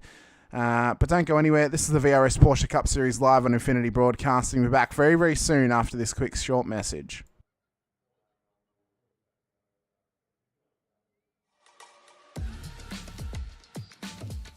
These are the VRS Direct Force Pro pedals. So it's a high-end product, stainless steel construction with an industrial aesthetic. Very, very adjustable. All 3 pedals, the pedal faces in terms of height, depth, angle are fully adjustable, and overall pedal angle is also adjustable. Now, if we look at the throttle pedal first, we have quite a unique design here. So we have a rodless spring, which doesn't quite look right to the eye, but functionally performs extremely well. Absolutely no friction whatsoever, so really nice smooth response. And we have a lot of adjustability here in terms of initial starting force, preload, and also overall force and pedal travel. So if we move on to the brake, we have similar levels of adjustability, a very high-end, heavy-duty construction. We have the blue spring on here at the moment, which tolerates a 65 kilogram maximum force. Also supplied is the optional red spring, which doubles that to 130 kilograms. These are linear springs, which is not normally how a real-life brake pedal feels. So we have this very clever mechanism on the back here, which basically turns that into a progressive, more realistic feeling, which gives you quite a decent bit of travel for low-level trail braking, and then more of a ramp up when you're really braking much harder. And we have this tie rod at the top, which is fully adjustable, along with preload, so you can really fine-tune that exact force shape to your preference. On the clutch, we have a similar level of adjustability in terms of pedal face and also the shape of the curve. So we try to emulate a clutch plate, which is stiff initially and then flattens out as the clutch gives way. So that's emulated here with a small amount of adjustability, including overall travel as well. So we're very happy with this product, and we hope you are too.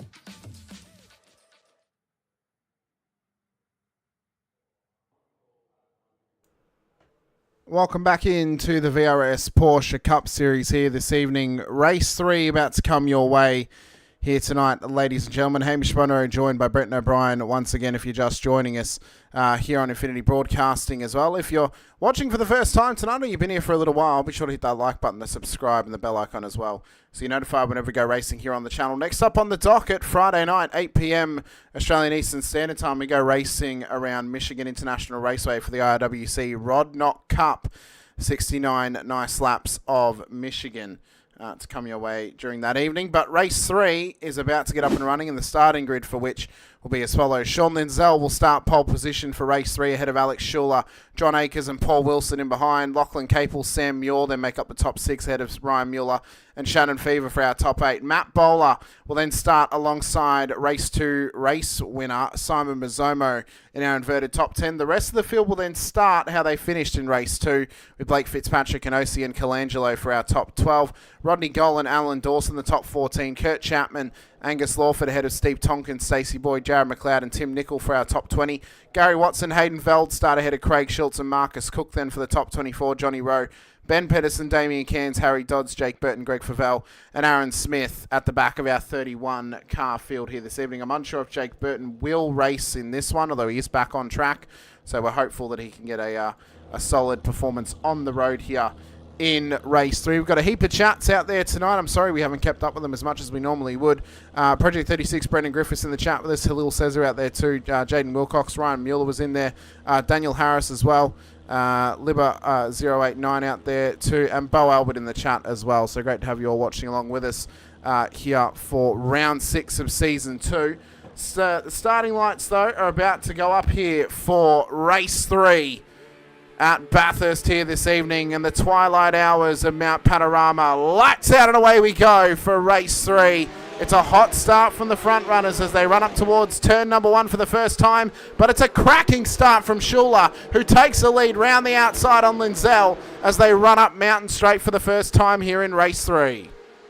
Yeah, pretty passive start by Linzell, got to say. Got good drive out of turn 1 though, but he's going to be trying to hang in around the outside here.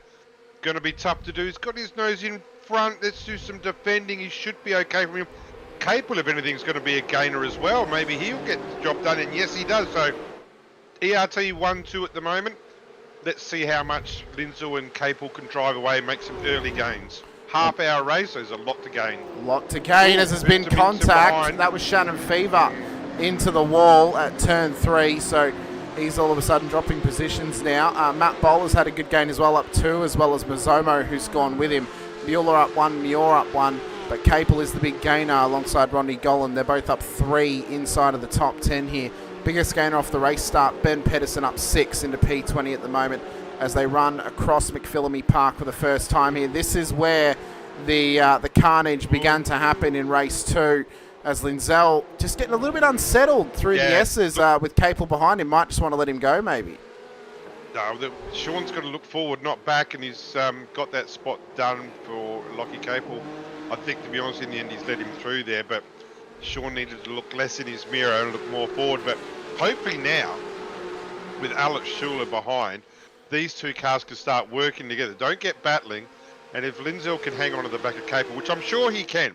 Sean Linzell is more than a capable driver. He is a very, very good driver. Hasn't been able to get as much testing in as he would normally like.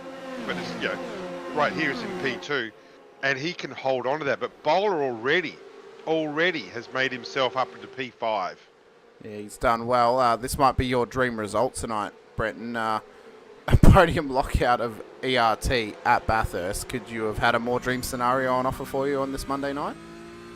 Well, yes, I can, because we've got 5 cars racing tonight. Okay, yeah, a top 5 lockout then, I suppose, in a perfect world for you. But Simon Mazzomo has just run it wide at turn 1, so getting a bit offline there, struggling to get the car back onto the road. It's been a difficult night for him here, just trying to rejoin safely if he can. There was an incident on lap 1 with Greg Favell and Steve Tonkin, it seems, down in towards, Forest Elbow. Yeah, unfortunately for Greg, that one might be on him. Been involved in a few incidents tonight, Greg. Certainly not all of his own doing, but I reckon right there he might have to answer for that one. Yeah, very well may have to at that stage of the race. Lachlan Capel, though, leads the way to Sean Linzell, Alex Schuler, John Akers, Matt Bowler, the top 5. Sam Muir, P6 at the moment, ahead of Ryan Mueller, Paul Wilson, Blake Fitzpatrick, and Alan Dawson for our top 10. Hayden Veld's had a good start as well, to give the update on another ERT driver. Up 8 positions now as Stacey Boyd has gone hard off the road up at Reed Park. That car is facing the wrong way, and he'll have to wait the very long wait to get that car back on track. This is how it happened to him. Yeah, not an uncommon spot to go. Has he had a bit of help here from Ben Pedersen? No. Yeah, yes he did. Yes, yes he did. Absolutely did. So I think he may have lifted off to avoid the Project 36 car ahead, and then Pedersen wasn't prepared for it. So. Yeah, agreed. And whether Pedersen was unsighted about the slight drama, and it was only slight drama in front, but certainly justified a reaction by Stacey there. Pedersen might not have seen that, but in the meantime, we're looking at the two ERT cars pulling away from Max Schuler. Now the question needs to be is how quickly, if at all, does Bowler get past Schuler, and if he does get past, can he then catch these front two cars?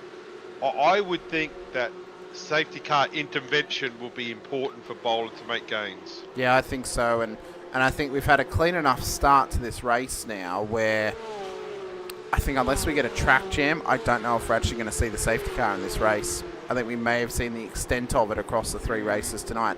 Unless someone maybe really blows it up into the dipper and, you know, they're in a very unsafe position, or across the top as well. But a lot of these drivers would have a lot of laps around here, Brenton, and I think that's shown in the cleanliness of race 1. Race 2 was always going to be a ticking time bomb waiting to happen because of the reverse grid. We're understanding of that. There's a reason why we picked Bathurst as a rush round, because, well, I particularly like a little bit of chaos. It tends to spice things up and keeps the championship close. But it then also puts pressure on drivers. Now, next week at Okayama, we're in for another rush round again. It was originally going to be a rush round when I initially did the calendar so many months ago, but now, thanks to us taking the time to change Winton, it's back to being a rush round, and it's a bit more open, so it should be a little bit better. So, mistake by Lindsell, a big mistake by Lindsell. That's going to crunch. Pedersen, in the meantime, has got himself a drive-through from that incident. Straight away on the blower, like to appeal that. I'm not sure there's that branch available. That was a big crunch by Lindsell. Not for a pit lane penalty, he can't. For a time penalty or a points penalty, he could, but you can't really appeal a drive-through because you can't come in post-race and revert it. So, but Schuler is on Menzel. Yeah, Lindsell's car's in all sorts of problems here. All sorts of problems, and he's going to have to let... He's just have to let cars through. That was all on his own. Mistake by Sean. He'll be more angry at himself than anything else, and he will have to box that, get a quick repair, and now, Bowler up to P3. Now, we're looking at the last lap time. This is the first time that Bowler's been released without traffic as he goes across start-finish. Lockie Capel was a 2:06.7 fastest lap of the race. Bowler a 2:07 flat with no hindrance at all. Apart from having to get past Lindsell. Yeah, that wouldn't have done that much. So just to give that last some, lap Bowler was actually his fastest lap of the race. Yeah, he did very well to get that lap time in. There is some benefit to Sean pitting now. He will make it home with this pit stop. They'll need a pit stop in this race. Now, if we get safety car, obviously, that then changes it up.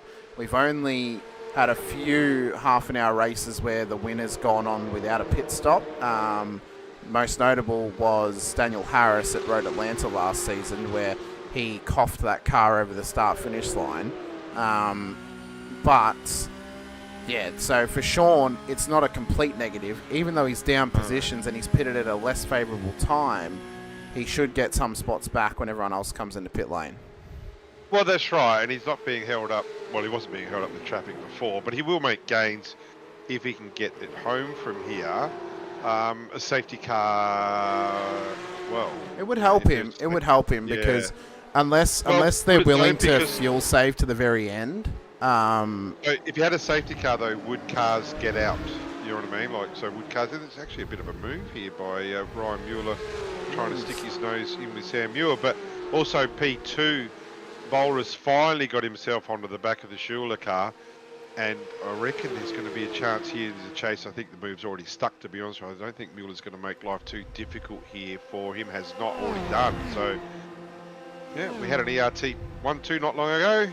Bit of a trip up with Sean Lindsell, but we're back to... We'll watch for the end of the race, though, because he could still get up there. Plus, Hayden Veld's up into P7 as well, so... if there are any other ERT fans out there, the hope is still on for you. As Jake Burton is crossing the road in the 97 car, at the chase. The debutant tonight who struggled with Ping in race 2. As Lawford, Chapman, Nickel, Cairns are all into pit lane here. So some early stops happening in this race. Hopefully not for drive-throughs for their sake, because if it is, that's only going to hurt them even more. And it almost looks... No, it is pit stops, okay.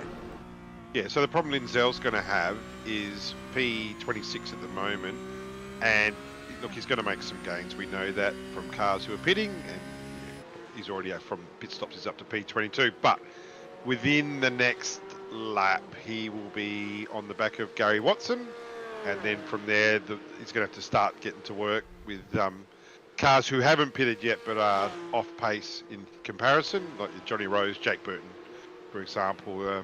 He's going to want to hope that they pit shortly so he doesn't get held up by them at all.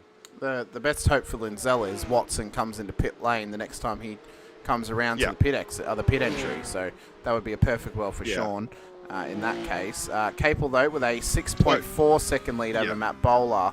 So the P2 and P3 definitely got held up in and amongst their battle, and then obviously trying to get past Linzel as well. So if Bowler looks to take a race win here in race 3, he's going to have to push on and get up to Capel. If he finishes where he is, he's winning the round no matter what, because Muir only finished in P8 in race 2. So he needs Bowler to drop positions if he hopes to challenge for that. It's good though for Matty. He'll win himself a 3-month competitive subscription for VRS by winning this round. Whether he wants to use it or he wants to give it to one of his teammates, it is up to the driver's discretion as to how they use those subscriptions when they do get them. I know Daniel Harris gave some of his away on his stream last season as well, as Mueller gets up the inside of Schuler. But yeah, we offer that as a nice little reward for those who do well each round. So that'll be nice. So Pedersen still has not done his drive-through. He learnt last season what happens when you don't. He thought he could keep going with a black flag, and he got disqualified by iRacing. So he learnt that lesson at Road Atlanta, and he's now coming back through pit lane once again to commit to that drive-through. It's such a costly pit lane.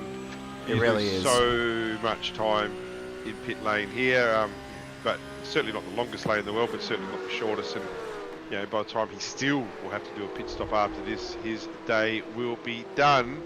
And again, my favourite little driver, Ocean, has picked herself up 3 spots so far, up to P9. She just drops a spot down to P10 now. John Akers goes through. So tight bunch this, really tight bunch. There's some good racing going on here. Oh yeah, good mid-pack battling, and that's where some of our best highlights have come from this series, is within the mid-pack, because the field is so close amongst this mid-pack, and especially in these rush rounds, they always somehow find a way, Bretton, to get themselves back together again by race 3.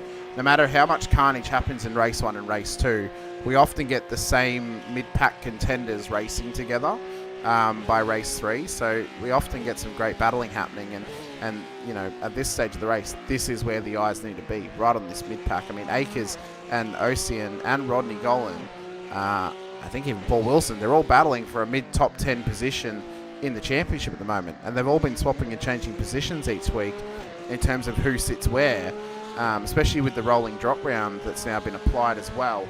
Johnny Rowe has had an incident up at... Oh, that's up at the Dipper. Now, the car is rolling, so it shouldn't be a safety car issue. But if he was parked there, then that might lead to worse for some of these drivers as Capel comes around to begin his next lap. There is the gap to Bowler, and then he's already stretched out a gap here to Sam Muir. I think Sam at this point, he knows he can't win the round, Brenton, so I think he's happy just to consolidate some good points. And I mean, relatively speaking, he's had a gain over the most important person tonight, and that's Simon Mazzomo, who's up in the championship contendership.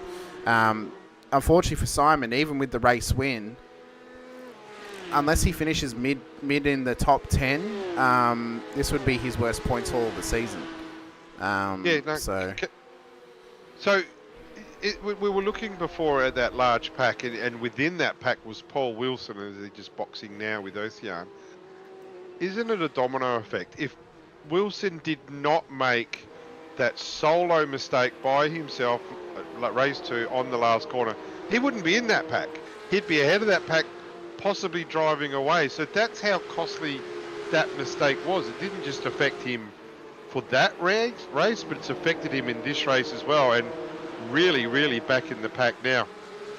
Now, from those pit stops so far, we saw that Lindsell, after his initial pit stop, was P26, already up to P18 with the runways clear in front of Lindsell right now. And the next car will catch is Pedersen, who's actually got pace, so he shouldn't actually get held up by him. Yeah, there won't be any problem there. Yeah. The only problem is that Lindsell's lap time last lap was not overly spectacular, 209.5. Now we're comparing that to the race leaders' 206s.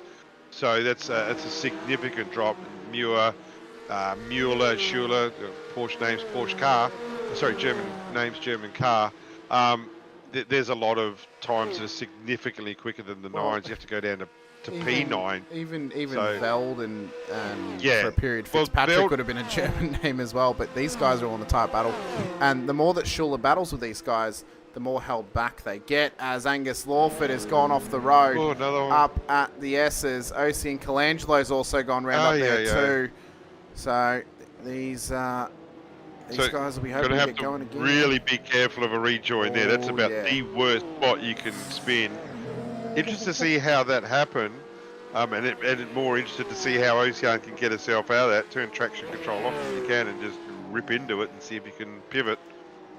Because that's let's have a look whether Ocean's been caught in another person's incident. You would think that yes. Oh, so Lawford was trying to go up the inside of Watson. Yeah, My God. So pretty basic lack of racecraft there, really. That's but what's there to gain versus what's there to lose? Well, in what that was position? I think the question we could also ask is, what was the point of going for it at Skyline? Exactly. Yeah, exactly. You know, I know you're trying to chase down the car ahead of Gary, but you're trying. Like I've been killed at this corner before, Brenton. I'm sure you have too. I mean, it's yeah. like you know, I can absolutely tell you, there's a driver out there. Not many people would know his name, Brenton Hobson. I think probably the second Scops Bathurst 1000 I was running with 40, and it might have been Hobbo's debut Bathurst 1000, and lap one of 161 laps. Yeah, Hobbo still reminds me of it from time to time, that he took us out lap one of 161 lap, and no quick repairs. So no. had to wait, and our car was absolutely munted. So we had to wait another year before we did a race start. Ellie Gardner in the chat, not joining us on track tonight. Shame not to see Ellie out there. Hopefully she's back for Okayama next week.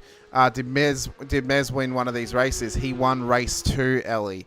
So maybe the bad luck charm, not to this and this complete joke, maybe the bad luck charm for Mez was the fact that Ellie Gardner, who they've often practiced together, wasn't on track tonight, so Mez finally took his win. So maybe that, not me. Well, no, I mean it as a complete joke though. I honestly do. I think Ellie's come leaps and bounds this season to really improve upon last season. Now, last season she drove very well. She was within the top 4 of the championship, but I think her pace is the main thing that's gotten better for her as a driver. And I'll be interested to see how she goes when she's back out on track, whether it's at Okayama or whether it's at Interlagos, and how she can battle away with the rest of the field with that pace. And I think as the seasons and the races go on, she can continue to get better and better as well. Ben Pedersen into pit lane now, I would assume, for his pit stop. Taking service, and just the fuel, no tyres. So, but with that earlier drive-through, that's Grim Reaper stuff right there. So we were saying before that his day's done. Sean Lindsell is P16 now with a, he's again, the runway's clear. He's actually had a really good run here. Bit off pace, a couple of seconds a lap off pace. He probably caught that pit stop at the luckiest time he could have. If it was a lap earlier, he'd have to drive a whole lap with the damage before he could realistically come in and then make it home to the checkered flag. Ellie's saying she's doing terrible this season. I just think you've actually been unlucky, Ellie, to be honest with you. No. I think your pace and some of your racecraft's actually been a lot better than last season. I just think this season there's a much bigger SOF across the whole field, but you have lifted your game to at least match it amongst the back end of the top 10 to the top 15. So I think you're doing fairly well. Yeah, there's such a fine line between success and disappointment. I don't want to call it failure because you probably got your own expectations, but success isn't just necessarily winning. It's finishing in a competitive position, and just driving well around those that would normally be quicker, and just developing. And I'm sure Ellie from season to season will just improve. And there's going to be times you trip over or you get tripped over. It's just a matter of getting back up, getting back into it, and starting again. Like at the end of the day, good thing about this is if you bend a Porsche into a wall, it's not going to cost you a cent. No, it'd cost you a lot of money if you did it in real life, wouldn't it? It would be a real pretty penny if that happened. We are well amongst the pit stop period now. Rodney Golan back in pit lane. Top half of the field, or top 14 cars need a pit. Sean Linzell's just coming across the start-finish line now. That'll put him back into the top 15. Down 14 spots from where he started tonight. Of course, he started on pole in race 3. But in saying that, the top 10 is still on the cards for Sean, which I think after that incident, very fair result for Sean. I think that's a solid performance from him if he can finish that out. Yeah, no, I've got him at the moment battling away with 7th and 8th at the moment. By the time he comes out the pits, by the time everyone pits, which was who he was around when he pitted, so he hasn't actually lost too much time to them. Well, last lap for the first time he was actually matching the leader Lockie Capel, but for some reason I'm not sure what's happened last lap to Lockie, because he dropped 1.6 seconds to Bowler. So Matty Bowler, fastest lap of the race. His fastest lap. 206.396, fastest lap of the race so far. 206.331 to Hayden Veld. But Lockie has made a significant loss over the last lap. As the lead's down to 3.6 seconds. So I would assume at some stage Lockie's made a mistake. We're about to find out what this lap time is. Or are they thinking? Are they thinking more about you could give Matty another race win tonight, or no? No. Well, so I don't know what Lockie's position was overall in the championship. That there actually tells the story. Lockie just did a 206.39 where Bowler did 206.3, so no, he's not doing that. Lockie's actually in the much better position in the championship at the moment. He's within the top 10 of the championship standings, I do believe. No, he's not. So, where is he? Yeah, I think he missed a round. I think he's actually further down. He's P20, so he's in a better position than Matt is. Yeah, but Bowler's going to get a handful of points tonight, so that's going to be some good gains. Wouldn't want to be the team manager of this team giving team orders for these two. Wouldn't give them anyway, but let the guys race. But again, a sneaky little gain for Bowler last lap, just the 1/10 of a second. 7.5 minutes to go. From here, there is no reason Lockie Capel should lose this race. Barring a 4.5 laps. Barring a mistake. Yeah, that's right. But we're saying that Lockie's not going to make any more mistakes. That's right. He didn't make them last week at the bend when he led for the last half of the race. I doubt he's going to for the next 7 minutes. Hayden Veld, by the way, has just gotten past Ryan Mueller.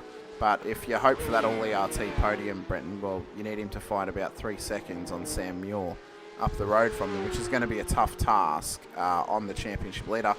Luckily for Sam, at this stage, he should leave this round still the championship leader, which would be the first time, I think, since Mr. Stewart, that will have someone who actually goes back-to-back with the orange number next to their name as the championship leader. So for Sam, he's he missed round 1, but he's been very, very consistent thus far in the rounds he has participated, as Capel and Bowler are in, Muir's in as well. So I think this is the limit. Although Veld's going to go again. So maybe Veld has saved fuel to go one more lap. I was just about to say that with Hayden being stuck in some traffic, and I watched his early laps, and Peterson might have a problem as well. Yeah, he is up at the dipper, and he is in the wall.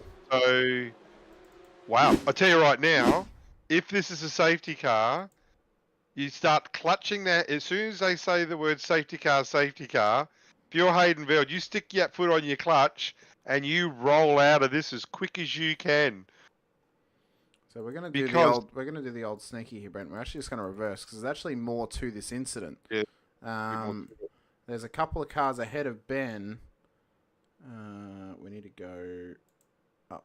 Nope, that's wrong. So no safety car. No safety car. No safety car. I think we're too close to the end for it to be a safety car. So as Ben came round, one of the right cars got real loose, made contact with his teammate, and then Ben's like, well, where am I going to go? Has to try and part the seas. Made a little bit of contact. Well, has he done the rest by himself here? Oh, or the car's just gone wide. Maybe he copped damage? Has he got damage?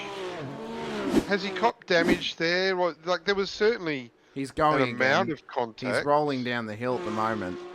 Yeah, well, don't call a safety car if you can keep moving. No. And, I mean, well, with just under 5 minutes to go, they wouldn't normally call the safety car, especially with having to do one wave around. Pedersen's just towed back to pit lane. I don't know if he called for it or not. If he didn't, that'll be a disqualification. No, he called and got permission from race control. Certainly came over. That is okay then. So that leaves Blake Fitzpatrick also continued on. Yeah. And Lindsell, we were talking about Lindsell in comparison with other pit stops. P9 at the moment has come out right behind Schuler and Dawson. So we were thinking that he was going to be, and in front of Mazzomo. So we're thinking he's going to be about P7, P8. Not far off, but he's got a lot of pressure now from Simon Mazzomo behind, who got a really good drive out of Forest Elbow, and there's going to be drag on here. And we saw what Mazzomo was able to do in race 2 when he actually got through for his maiden win, and it looks like the same move here. Look at Lindsell's experience there. Probably got out of it a bit early, Sean.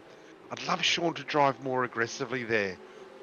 And Mazzomo's actually made a mistake and actually held Sean up even more. And I would have loved Sean to really stick the nose in and fight there. But you know, whilst he's driving a smart race, he's driving quite passive tonight. So Veld and Fitzpatrick out of pit lane. It's given back the race lead to Lachlan Capel. Matt Bowler, Sam Muir on the podium at the moment. Veld in P4, head of Ryan Mueller in P5. Blake Fitzpatrick in P6, head of Dawson, Schuler, Mazzomo, Lindsell for your top 10 at this stage. Craig Schultz in P11 has got Marcus Cook hot on his heels as they run up the hill. With Kurt Chapman and Rodney Golan chasing them down as well. I think through investigation, the right cars that made contact, I believe, were John Akers and Paul Wilson, possibly, with that Ben Pedersen incident, because the other right car of Rodney Golan is fairly clean, and he's riding behind Kurt Chapman at the moment. So they're the only two that stand out to me of possibly being the ones that actually came together, which is a shame for them. Aaron Smith is struggling back through once again as well. In fact, he's come off track and actually gone into the wall at the dipper. Too close to the end of this race. Safety car is going again. Out there. Watch the rejoin. Oh, he had a hell of a gap there. He was very lucky. Very lucky. Mind you, I think is that Aaron Smith? I think he's P last. He is last. So there isn't a car behind him for about a minute and a half. So he just stuck that in. And I think, for Aaron, he's been struggling. He struggles with his own mistakes, but he actually hasn't been caught up in getting incidents against him for the majority of the time, actually. He only just re-hit the first threshold last week on his license points. So he's actually quite consistent in not making contact with other people. It's just getting better at his own mistakes. White flag, though, for this race. Lachlan Capel has 1 lap to go before his second win of the season. Matt Bowler, his teammate, looks to win the round tonight in P2. Sam Muir will look to take home P2 in the round results this evening. P3, I'm unsure about, if I'm completely honest with you. Hayden Veld, Ryan Mueller in a solid position at the moment inside the top 5. They've got Fitzpatrick behind them. And then Dawson's a bit of a world away. with Mazomo just past Schuler now, and then Linzell looking to get past Schuler once again. So he's back to around where the drivers he was battling with before that early pit stop in this race, but just down a couple of positions due to the natural pace deficit compared to Capel, Bowler, Muir, Veld and Mueller inside the top 5. Yeah, so it's a shame this race is winding down because there's still some good racing to be had. Looks like I'm not sure what young Mr. Pedersen's been up to, but his chat's been disabled, so I'd imagine there'd be quite a bit of texting between himself and race control, so that's ended in a hurry. A bit of frustration there, I would think. But Lockie Capel has driven this race superbly, has controlled the race, hasn't overdriven the car, it seems. As Jack Brabham used to say, win the race at the slowest pace possible. And if Lockie crosses the line just a couple of seconds in front of Matty Bowler, who was over 6 seconds behind at some stage, that's good enough for everybody. It is indeed. Jared McLeod's had an off track in behind them. In fact, him and Aaron Smith, I think, have had a coming together up at, it looks like Reed Park, maybe Silman Park. So they'll have to get their cars back going again. But for Lachlan Capel, it is a second feature race win of the season for him. Last week he took his maiden win at the Bend, so it'll be 2 feature race wins in a row for Capel. It's not 2 round wins, but the race win will just taste as good as he traverses the final corner. It's an almost perfect night for ERT here this evening as Capel takes the win to Matt Bowler, the round winner and the fastest lap of the race to boot, 2:06.07 for Matty, ahead of Sam Muir in P3 in the feature, P2 across the round, Hayden Veld in P4, Ryan Mueller makes up the top 5 ahead of Blake Fitzpatrick. Alan Dawson will then lead race 2's race winner, Simon Mazomo, across the line for P7 and P8, with Sean Linzell and Alex Schuler making up the top 10 to Craig Schultz, Kurt Chapman, Marcus Cook, then Harry Dodds, Shannon Fever will then make up the top 15 here in race 3. But a solid race win on the board for Lachlan Capel once again as he does the burnouts up the hill here, Brenton. And for Matty Bowler, it is the best performance we have ever seen out of a single driver across all 3 races of a rush round. Not only did he get 3 points finishes, all 3 were on the podium. Yeah, a really good night. And I can tell you that Lockie Capel's a lot better doing burnouts than Matty Bowler after what I've just seen there. But, yeah, solid night. Matty Bowler, obviously an outstanding night for over the 3 races. And there's been a lot of good performances. Sam Muir, have to take the hat off for him. Lockie Capel and Hayden Veld. The 4 of them, we know Mez had a win in race 2. Absolutely. Well done to him. But if you were to pick your 4 best drivers of the night, you would find that they're in the top 4 positions at the end of race 3. Yeah, I think you can make an argument for maybe Ryan Mueller challenging one of them. You can even make an argument for even Alan Dawson or Linzell for the mid-pack racing prowess that they showed as well. But undoubtedly the round winner was the best on the road tonight. That was Matt Bowler in a record-setting performance. It's a performance that we will reference for a long, long time to come. It'll be a very long time, I feel, till we see someone do better.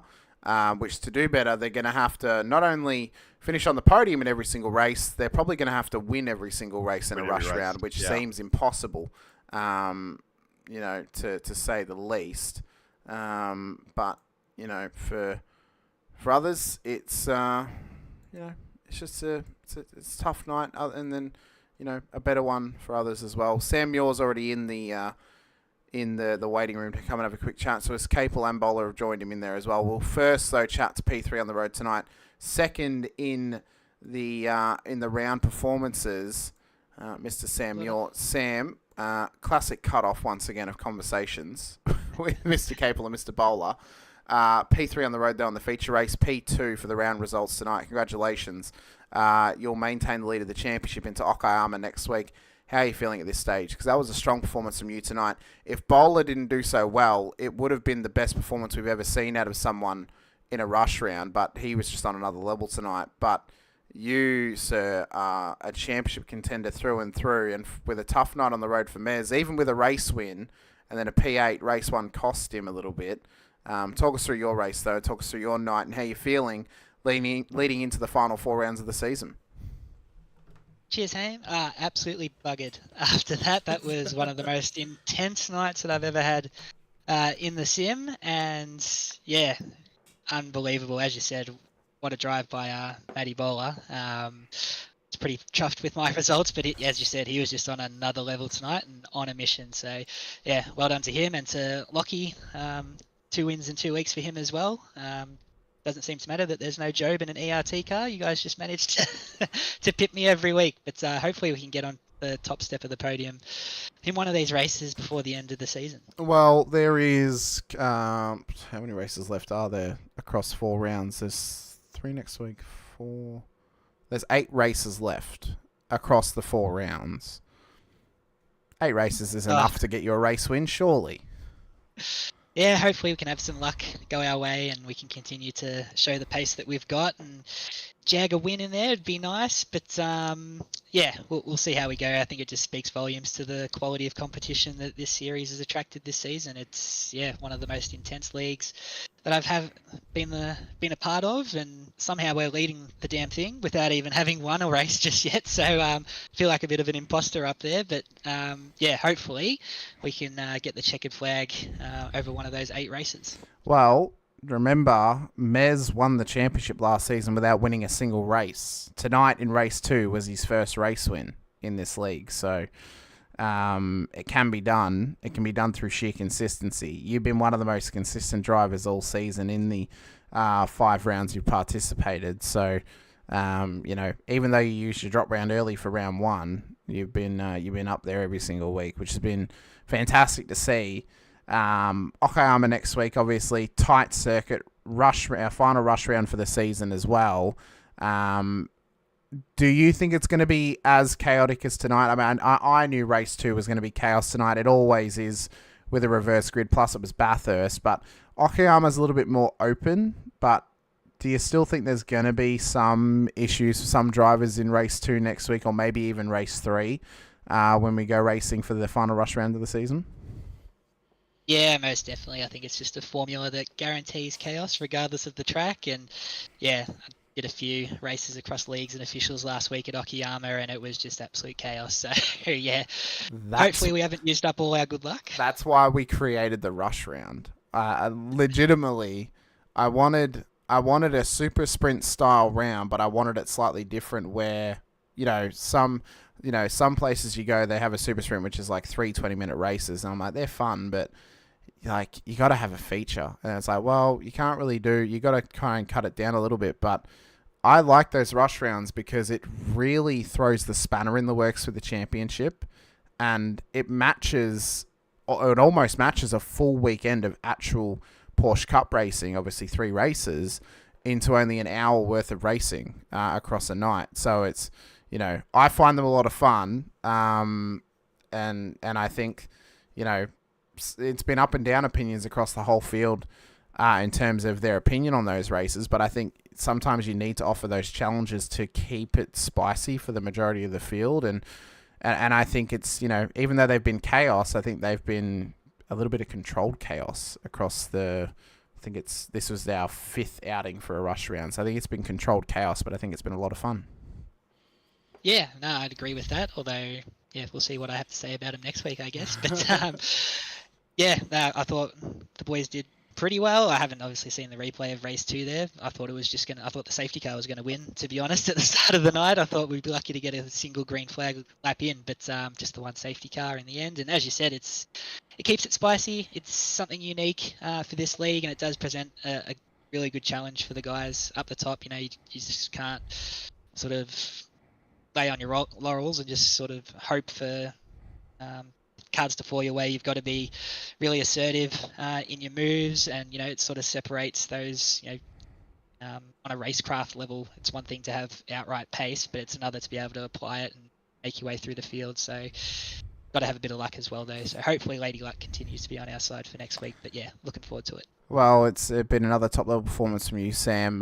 Said P3 in the feature, P2 across the round tonight. So, a cracking performance from yourself. Let us know. Helps get you get out on track. Anyone you want to give a shout out to, for myself, Brenton, and the rest of the league, congratulations on your performance here tonight out at Bathurst.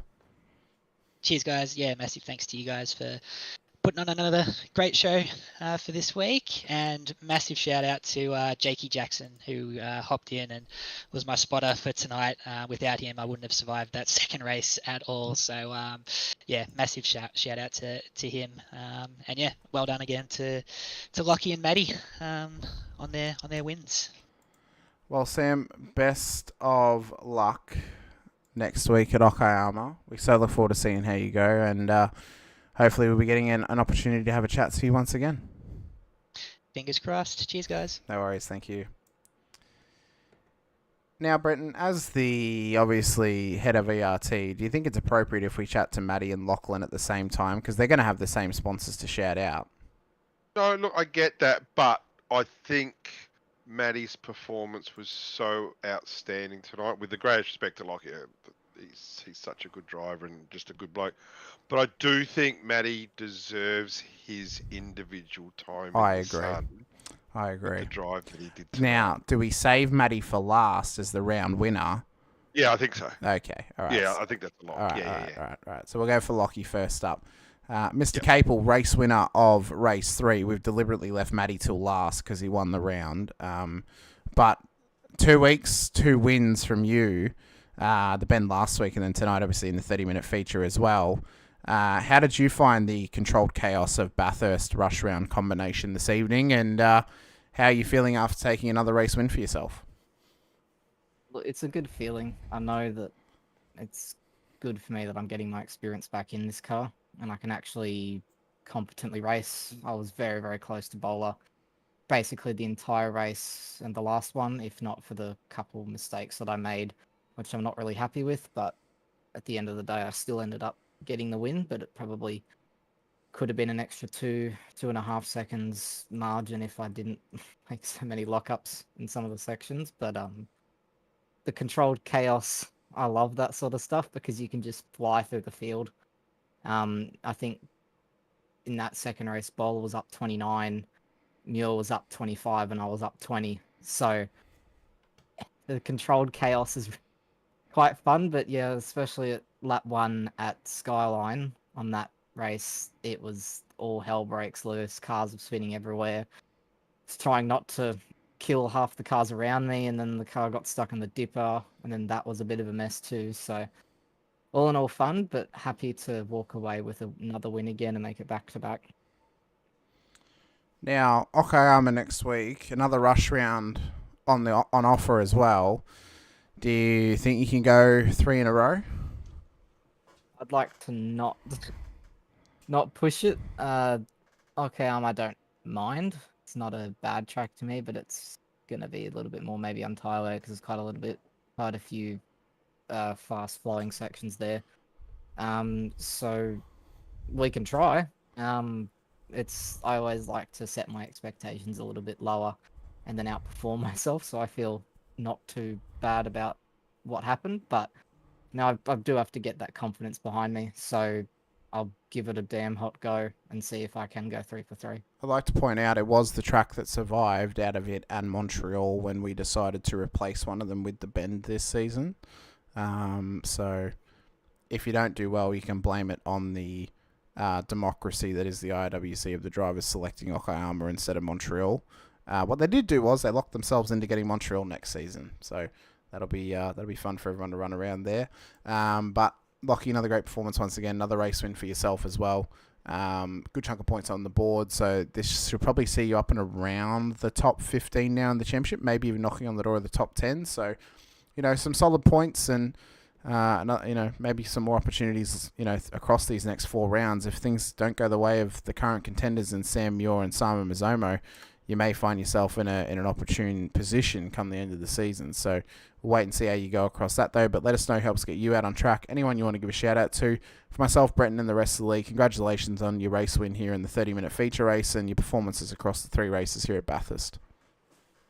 Thanks, guys. Obviously, a big shout out to Evolution Racing team and all the guys back in the team driving tonight. We had 5 of us tonight, which is really good.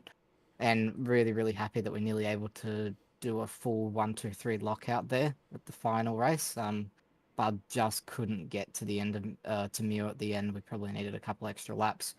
Didn't really expect the race to go a lap shorter. But big shout out to all those guys and all our sponsors of Logitech G and MPI and all those.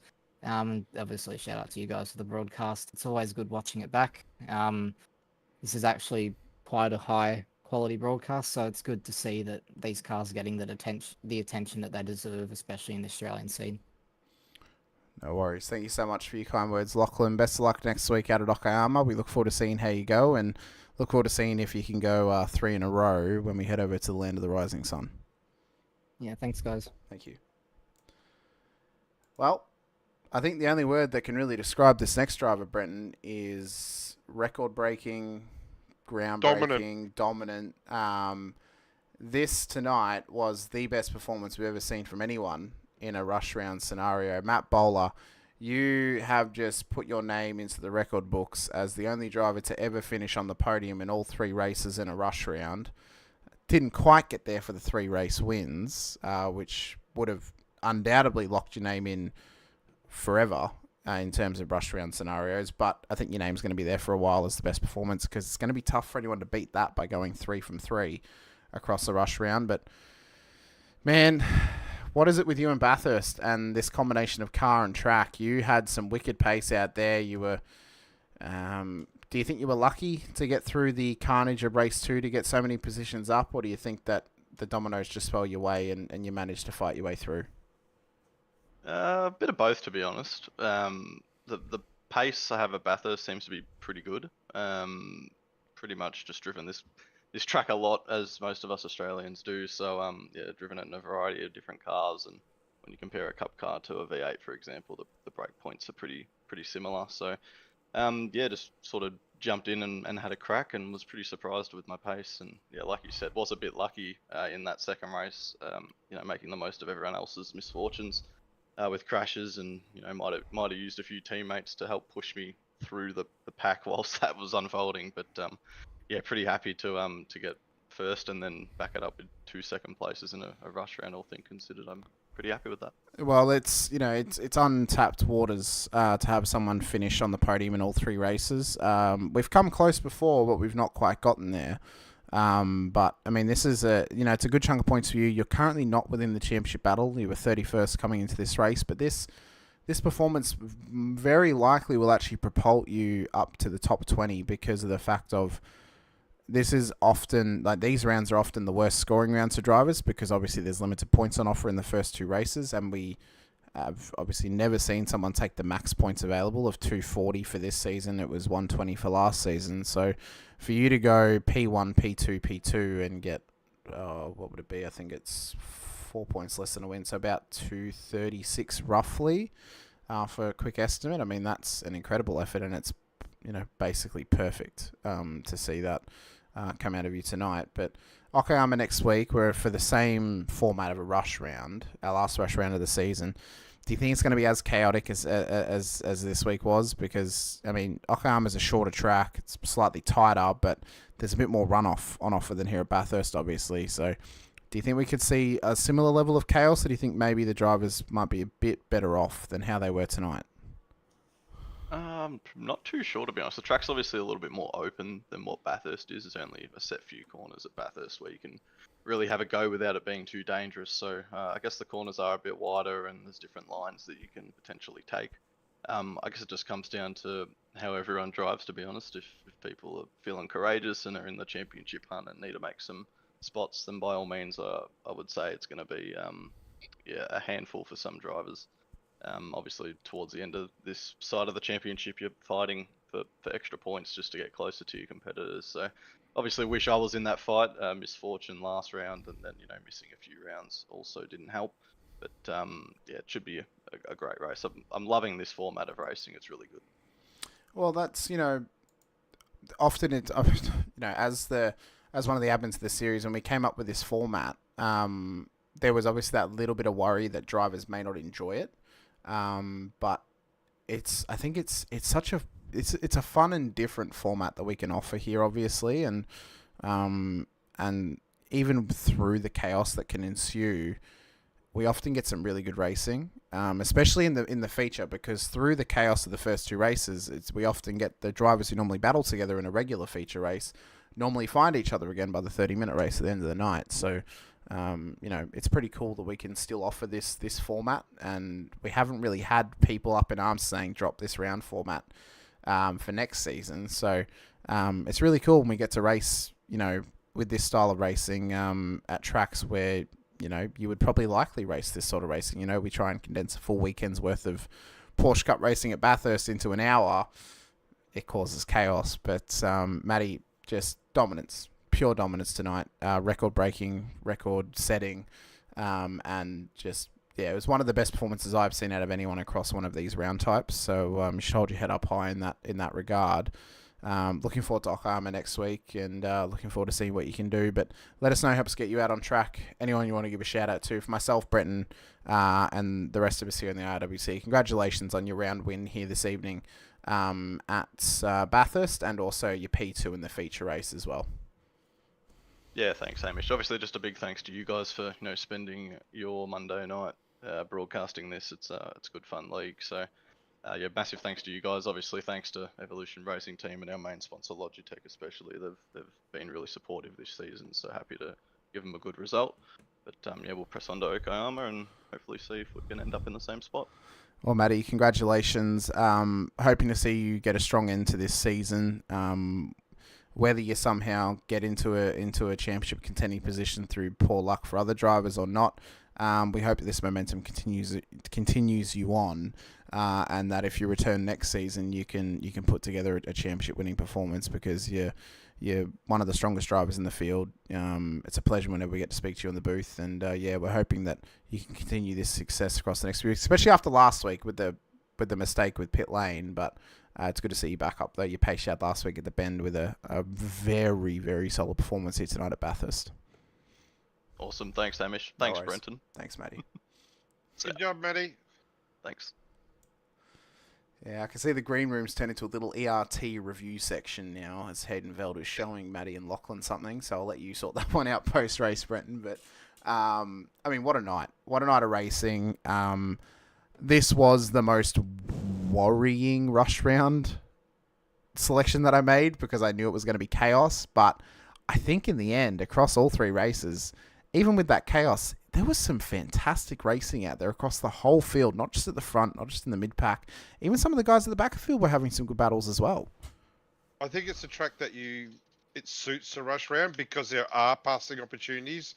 There is the opportunity for some chaos that those at the back can profit from, which is exactly what happened tonight. So, as much as we identify Bathurst as an endurance track, it also has its upsides for this type of event. So, worked out well. I think the Bathurst works when it's either endurance or it's short, sharp racing. I don't find Bathurst works when it's, maybe two races of a 20 and a 40 and then an hour or an hour-long race. I think it works best when you control the chaos into three races, or you do a long-distance race, obviously, where survival is key. And I think that's kind of the hidden gem about this place. But obviously next week, we mentioned it, Brenton, we're out at Okayama for the next round of the season, the final rush round of the season as well. So that's going to be some hot property too. Just a quick one as well. We did announce this week our calendar for next season. And to give everyone the roadmap on sign-ups for next season as well, it'll be a 3-week opening process. So the first week, we will have early access sign-ups for drivers who have participated in Season 1 and Season 2 of the VRS Porsche Cup Series, because we would like to reward their loyalty to the series by giving them a week early to sign up. The second week of early access will then go to drivers who have participated in 3 or more rounds of Season 2 of the Cup Series. And then the third week is when we will open it to waitlist and public members to sign up for next season. So you'll have to, if you're in the waitlist or you're in the public, you'll have to wait 2 weeks, and then you can sign up. If you raced this season, you wait 1 week. If you raced both the last 2 seasons, you will be able to sign up straight away. The calendar that we released looks as follows. Now, it can be subject to change. So, i.e., if Adelaide is released next season, Bella will be off the calendar, Adelaide will go into round 11. We're running 11 rounds next season to make up for the fact that we have an extra round during the weekend of the Pro Series finale, racing on Saturday night at Bathurst. So we've added an extra round. We've also added an extra drop round because of this. So next season, supplementary, it'll be 11 rounds. We'll have 2 drop rounds on offer. We've dropped Hockenheimring as the opening round just to change it up a little bit. We've got Laguna Seca as the first round, then Homestead Miami Road Course, Chicago round 3, Road America round 4, Montreal in round 5, which was dropped off the calendar this season. I did say when it was dropped, it would go on next season. That is happening round 5. Then Alton Park, Zandvoort, Algarve, Imola, Bathurst for a special Saturday race as part of the Pro Series finale weekend. And the Monday directly after that Saturday is the final round at Belle Isle on the 24th of November. So big season ahead, Brenton. I'm excited. I think this calendar came together really well. And I think we're going to be on for some good racing next season. Yeah, absolutely. And there's a lot of racing to go this season, just as importantly. And there's some results tonight that have certainly turned some championship aspirations upside down. They definitely have. They definitely have. But we're so looking forward to ending out this season. We've got 4 rounds to go. Next week we're at Okayama for the final rush round of the season. We so appreciate everybody's time being here with us, though. Massive shout out to all of our series sponsors, including our title sponsors, VRS Virtual Racing School. You can find them linked directly below in the description. As well to us here at Infinity Broadcasting for broadcasting the series as well. If you're joining us for the first time, if you're watching over on Twitch, be sure to hit the follow button. If you're watching on YouTube, be sure to hit the like button, the subscribe, the bell icon as well, so you're notified whenever we go racing here on the channel. It helps support us as broadcasters as well as the leagues we broadcast to. Next up on your docket here on the channel, Friday night, 8 p.m. Australian Eastern Standard Time, the IRWC Rodnott Cup heads out to Michigan International Raceway, and then after that, Saturday night, 8:30 p.m. Australian Eastern Standard Time, we go racing for more racecraft simulations. We had Veterans Action for Split 2, Season 24, where you can actually watch Brenton racing in that series as well. So Brenton's still here 2 nights a week, just in a racing capacity on the Saturday night. Myself and Brett Fisher in the booth for that one as well. Shout out to SPP Graphics as well. If you want to make your dirt bike look as sexy as possible for you, cover it in mud or crack the plastics, send them a message over on Facebook. Johnny and the team will get you sorted. And then to Blackheart Designs as well, if you want to get your sim racing car looking as sexy as possible before you inevitably put it into a wall and completely wreck it in the sim world, then send myself, Hamish Munro, a message on Discord. We'll get you sorted with your car looking as sexy as possible as well. If you want to get in contact in regards to Infinity Broadcasting stuff or Blackheart Design stuff, send me a message on Discord and we'll get you sorted with those stuff. But I've been Hamish Munro with Brenton O'Brien alongside for round 6 of season 2 of the VRS Porsche Cup Series right here for the iRacing World Challenge. We'll see you guys next week though for round 7 out at Okayama. But until then, stay safe, drive hard, and as always, bye for now.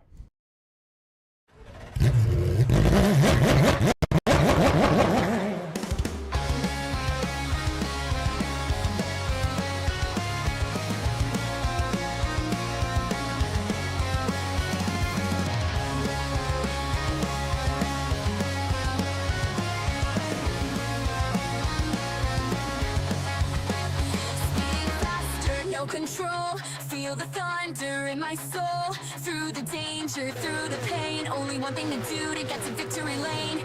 Taking risks, full send, and in the end, be the best. It's taking over, cannot contain the desire to get to victory lane.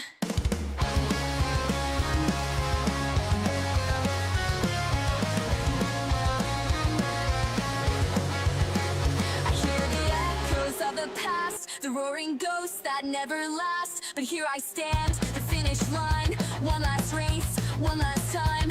Through it all, get past the pain. Cutting laps, making gains.